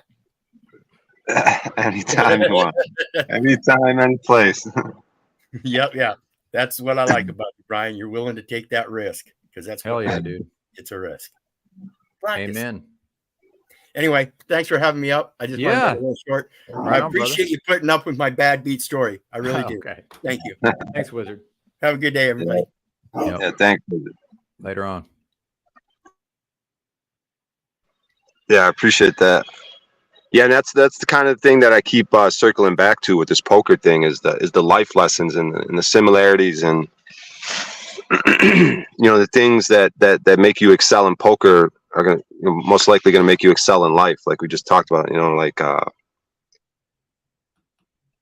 A lot of players that you'll find at these local casinos, like you're talking about, especially when you go in the morning, these older men, they're going to be passive, right? They're going to be weak, passive. Isn't that a problem in our society? We got a lot of weak, passive men out here, right? Well, that would be considered. Well, Brian, sorry to cut you off, but if we're talking cash games, this is why I need to have the proper bankroll, because obviously the proper strategy is then to more or less play like a maniac, just fucking raise everything for a while. Then, as the people kind of get, and I've done this before, by the way, and then as people kind of get swept up in the action, then tighten back up. That would be the proper. Somebody's got to, like, I've played before where I drank the entire session, and every single time it came to me, I made it $25 pre-flop in a 1-2 game, and a guy to my left called me every single time, and I loved it. I was like, fuck yeah. Because after a while, I know and I didn't look at my cards most of the time. I would play in the fucking dark, make it 25, and then he called me every single time, and I was like, so I know that he's calling, right? But then they don't know how to play that style. See what I'm saying? They don't understand how to play that style. Once the game opens up and everybody's now it's just an event and everybody's excited, then they're waiting to get in that game. Then do they know how to adjust, right? I love all those dynamics, man. It's fascinating. But if I'm under-rolled for the game, I can't be out there opening up enough if everybody's playing fucking weak tight passive. Does that make sense? Yeah. Yeah. I mean, and people are getting a little better. I'm not gonna say everyone's weak tight, but like just circling back. Yeah, go ahead. Yeah. I'm just all into this, the life lessons of it, like the similarities of it. Yeah, go ahead. I'll hold my tongue. I want to hear the life lessons. No. It's the aggression thing, right? Aggression helps in poker, and I think a lot of men are lacking aggression today, and even that word aggression has a negative connotation, or not to me, but yes, in society it does. Yes. Yeah, he's so aggressive. But nobody ever tells a woman she's being too aggressive. See, they are now incentivized to behave aggressively, but then if I'm aggressive, some people may think that I'm doing something out of bounds, right? Which I find bizarre. Mm-hmm. But sorry, I keep cutting you off. So no. I'm just kind of thinking this stuff out on the fly to like. Yeah. Because it's like, you get in these hands and you get lost in the sauce. You know what I mean? A lot of players, even myself, like I don't understand how I never studied, dude. Even how I just don't. I don't get it, dude. Why I didn't study? I guess because I was making money, and it's like now you kind of have to study to win. But maybe it was easier back then. But it's just like a lot of us walk around just lost in the sauce. We have no strategy on life. We have no training, no contemplation on it. Just kind of like, I mean, there's a good aspects of going with the flow and stuff like that, but how do I say this, dude? It's like the meditation practice thing, dude, or something. Oh man. I guess what I'm trying to say. Yeah, go ahead. Well, I want to challenge G Spot a little bit in the chat, because I don't have a problem with the point counterpoint, because he's sort of devil's advocating. He's being the devil's advocate against gambling. But the reality, G Spot, is that if two poker players play heads up poker, the best player will get the money in the end 100% of the time. If they both have enough money to continue playing for a long enough hands, the more skilled player will absolutely take the other player's money 100% of the time. Well, the interesting thing about heads up is the interesting thing about heads up is the say you're an heads up expert, yeah, and I'm not, and we play each other. Say I'm just some random novice, and this is what you do for a living at the highest stakes. Like you're the man when it comes to heads up poker. The edge is not going to be, your edge still isn't in heads up, isn't going to be that much. It's as compared to a full ring, like 9-player table. Mm-hmm. Heads up, the percent of your advantage drops, but it's still very dramatic. Like it's you're correct, but it's just over a long time. Like it's the sample size has to be large. Like the best heads up player in the world could play a complete novice and lose like a few heads up sessions, like a few buy-ins, or if they were like little tournament sit and go things, they could lose a few times. But in the long run, like you're saying, like in the longer the better. Like that's how another life lesson, like this is a long game, right? Yes, you heard that said in these streets, right? This is a long game, so yeah, we could take our L's here and there, but it's a long game, Benton. Absolutely. I like that, man. And I don't recommend a lot of books, but a couple of books you might find interesting is there's like Zen and the Art of Poker is an interesting book because it ties into some like Eastern philosophy type of ideas. And then the same guy wrote a second book. I've forgotten the title of it right now, but it was along the same vein. Oh, Tao and something like Tao and the Art of Poker also, or the Tao of Poker. So there's a Tao of Poker, and then there's a Zen and the Art of Poker written by the same dude. I'm sure it's outdated as far as strategy, but the connecting the poker concepts with the Eastern stuff is pretty interesting if you ever want to look into something. Yeah, that's right up my alley. Hell, you might be able to write. You might be able to write that book by now. But go ahead. Yeah, intuitively, I'm just resonating like with because I've been trying to be a little bit stoic.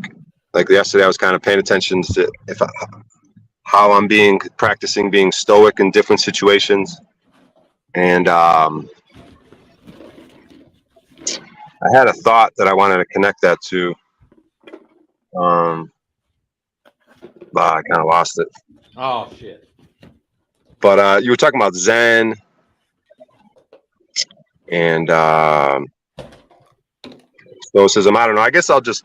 And then I got this other idea I've been thinking about. Where I talking about my meditation, where it's like the universe breathes, pushes the air in me, and pulls the air out. I was trying to relate that to being conscious of that throughout my day and saying like, hey, if the universe is breathing for me, and then the universe could also act for me. Like when I take an action, like try to step away and be like, it's not me doing it. Just like the universe is pushing the air in me, it's pushing my actions. Like I'm going to do this action, just being one with the universe. The universe is kind of doing it. I'm not doing it. And I'm experimenting with that idea. And it's weird when I had it in my head yesterday, dude, a couple girls gave me a smile that I was like, what, is there something to this shit? Like I was walking past them and they kind of looked at me and I was like, am I giving off an energy with this? Like, maybe it was a sign that, hey man, they're giving me a wink and a nod. Like, yeah, this is a good thing to do. Like try to, cause people talk about that when you are in tune, you don't really think before you talk. You're just in tune with the truth and it just comes out of you, right? You just are it. And I'm trying to embody that a little bit, because we probably should study life like we study poker, dude. Like have a strategy for life, like fucking, analyze it. What's working, what's not working.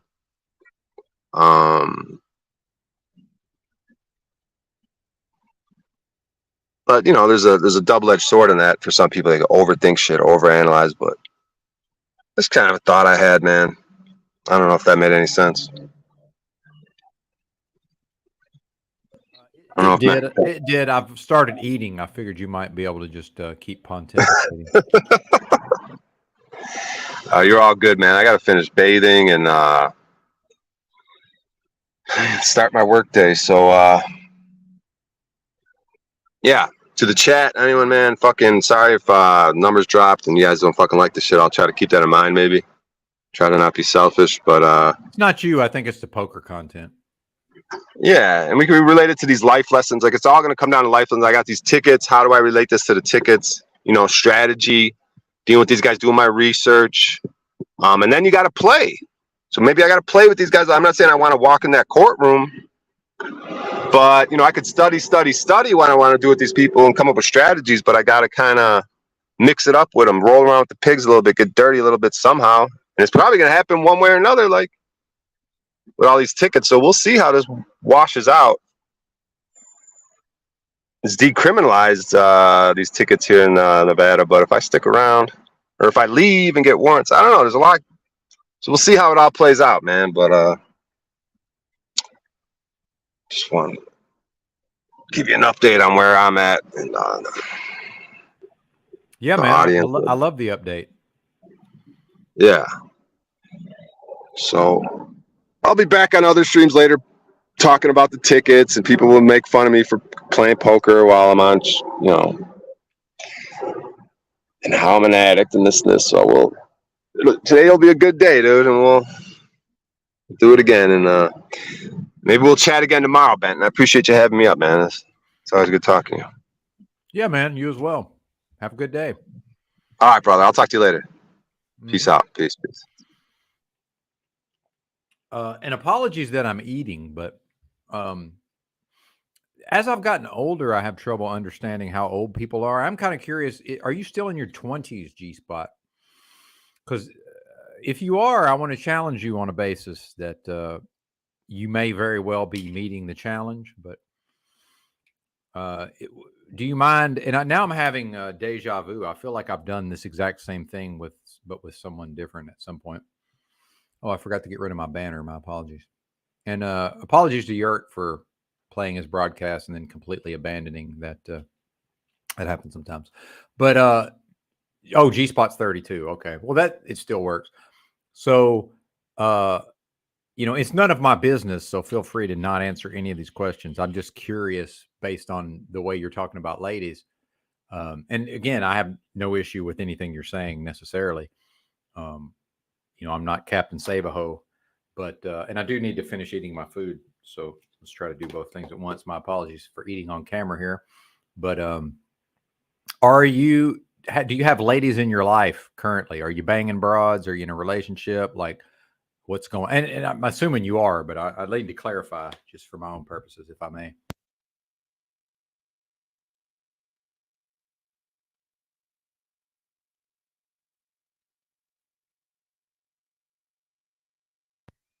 Gotcha. So my read of you is you seem like a guy that does pretty well with women. Would be that would be just based on seeing you on Paul's live stream, the way you come across, some actual masculine traits, So I'm assuming you do pretty well with the ladies. Just guessing.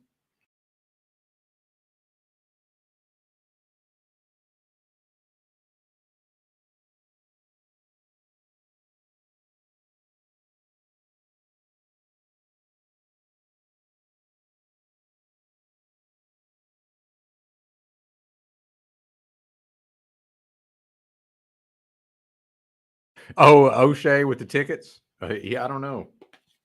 It's what jail? Yeah, what jail is that in? I forget what the county is there in Vegas. Good question.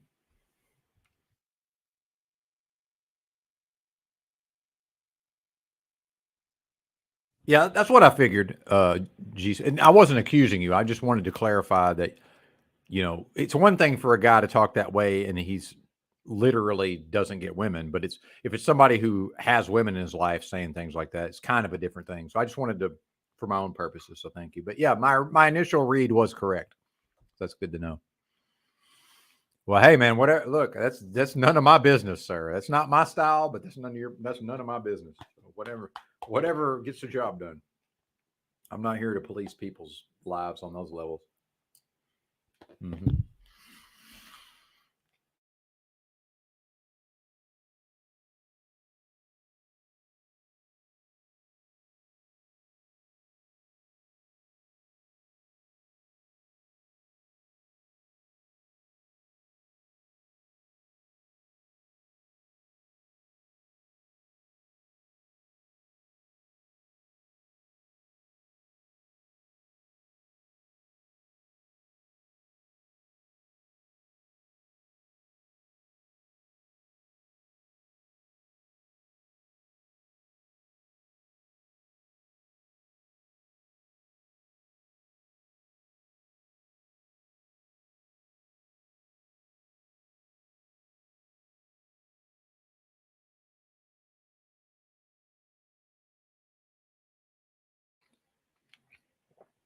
Well, you're 32, G Spot. He says, I don't know what it is that the woman I attract somehow.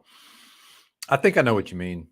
You might want to think about rewording that, but I feel like I got it. So, at the risk of offending your generation, you seem to have a pair of balls, and that's probably enough at your age, because that will differentiate yourself from the 32-year-olds that are around you. I'm assuming. Oh, Clark County, yeah. Indeed, Chuck. How did I not know that?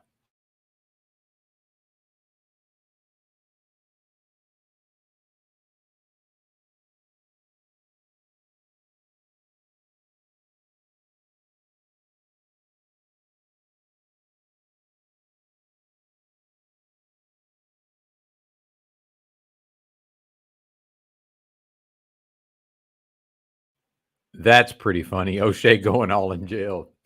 All in jail. I like that. Well, apologies again for eating on camera, but once I take the enzymes and start eating, I pretty much have to finish the meal. So I thought O'Shea was going to talk longer. I was trying to time it out where I would be done right about the time he was wrapping up. But it's funny how in a back and forth, sometimes people sort of want the floor, but then I give them the floor and it's like they're done. It's like, all right, well, see you later.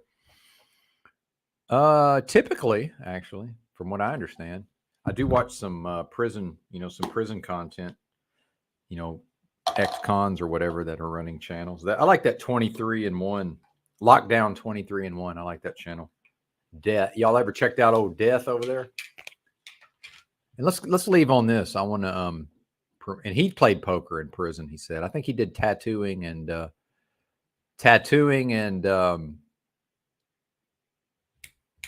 played poker, which apparently can be fraught with peril in prison. But anyway, yeah, let's promote old Death's channel here.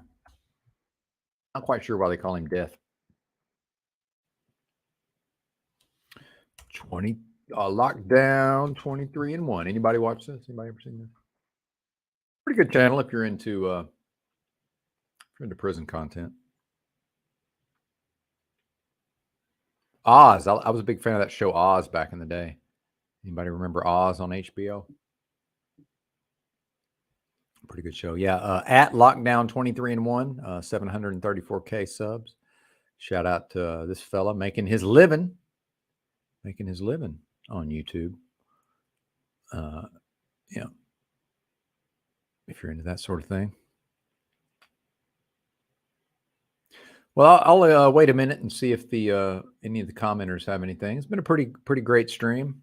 Appreciate those who were here and those who contributed, and shout out to anybody who may be watching on the replay.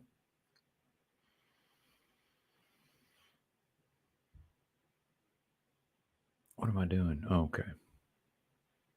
And especially since I haven't destroyed my tolerance yet, I'm looking forward to. I may hang out at the library here for a little bit. I'm most likely, if you don't see me on Paul Enslaved, it's probably because I'm going to go back to my hovel and isolate, right? And although I have gotten my interaction out today, and thank you all for that as well. But they play Pokemon in prison. Yeah, I don't know. It's a good question. It's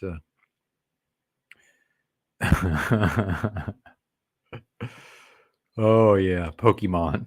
There you go. Pokemon. Forgot what I was saying, but yeah, I remember you wanted to come up one day, G Spot. So we'll have you up sometime. Certainly, I wanted to talk to you that day. I just had other things going that I knew if I derailed myself at that point, there was no way of getting the ship back. There's no way I was going to get back on the rails or back getting the whatever metaphor I'm trying to make. Good to see you, Dow. Have a great day, Benton and other partners. Indeed, sir.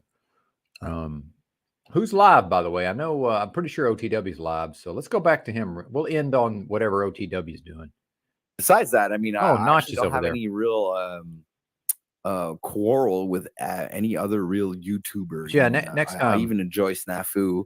Feel free to come back another even time, though sir. he does. But I am wrapping up. I mean, that's Snafu, right? I mean, that's how we got to know him, and this is the personality that he gives us. So, I mean, what can you do other than just accept it for what it is, right? But I mean, in other people's situations, they're just like I do believe they're lost causes, so I don't entertain. Thanks, Music Holds the Secret. Rarely entertain these types of characters, on these people YouTube streams. Have certain merits, right? I mean, we do have a certain reputation that precede us, and it's a kind of a combination of how we have conducted ourselves in the past and the accumulation of all those interactions that we've had with many different people, and everybody have certain, how would I say, like a perspective of what they have experienced about ourselves. Thanks, man. G Spot says he was just trying to play the Benton character and say Padna because I thought it was hilarious. You calling people that. I got that from my dad, man. My dad has said that. He's called me that, but he says it to other people. He uses it the way I use it, and it must have been something from the culture that kind of went away, by the time my generation came around. But it's hilarious to me. So like that's the main reason I say it. Although, I'm a lot like my dad in some ways. So, which is unfortunate. Let's end on well, let's not actually. I was going to take it there, but I don't even want to, if I get into talking about my dad right now. But yeah, that's why I do that, to spoil the mystery. It's fucking hilarious. I don't think anybody's hating G Spot. I think we're all here in the metaverse sort of dealing with, for many of us, myself included, dealing with our own social isolation. And, these things happen. And, myself, if I wouldn't be too concerned about it, but that's just me, right? But anyway, I guess that's a good place to leave it. We'll let OTW and it's going to be Nachiketu take us out. Then I guess that we have to part ways. And thanks for watching. That's the way it is, right? Well, and yeah, I mean, that's easier said than done. And I guess there's a little bit of a process to kind of quote unquote discern or disseminate, what truth is, right? Truth is a very, we say truth is an objective thing, but then the process of getting there to that objectivity is going to be different for different people. And yeah, I'm in agreement with you that, we shouldn't be mob.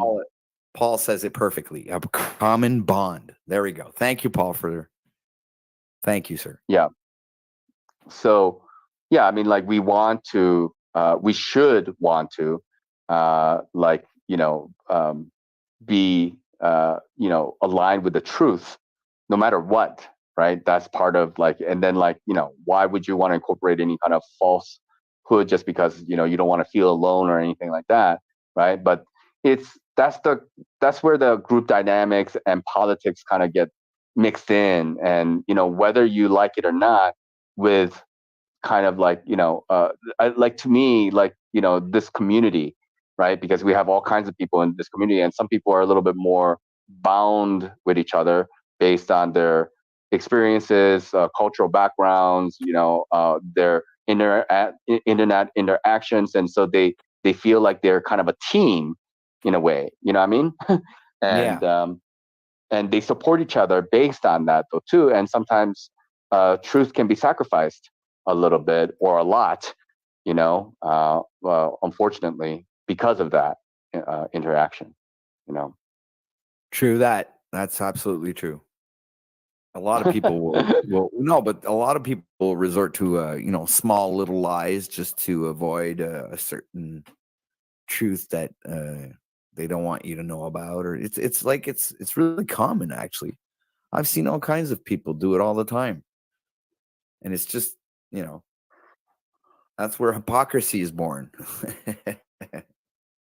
That's part of this reality though, at least from what I have understood, the age of Kali Yuga is the age of hypocrisy. And a lot of this kind of, even and particularly online, I think there's a lot of temptation, from many individuals to want to present themselves to be more than what they are. Just no different from Facebook or Instagram, this culture of look how happy I am, look how successful I am, look at this, look what this is me, look at me, validation type of reality that we have found ourselves in. And I think there's a lot of temptation from people to want to, find their niche in a way, and find, hey, I'm in these metaversal streets, and I want to be somebody here, and what is my little niche that I can be a part of? I don't know. I mean, I think some people kind of move in that direction. You know what I mean? But I'm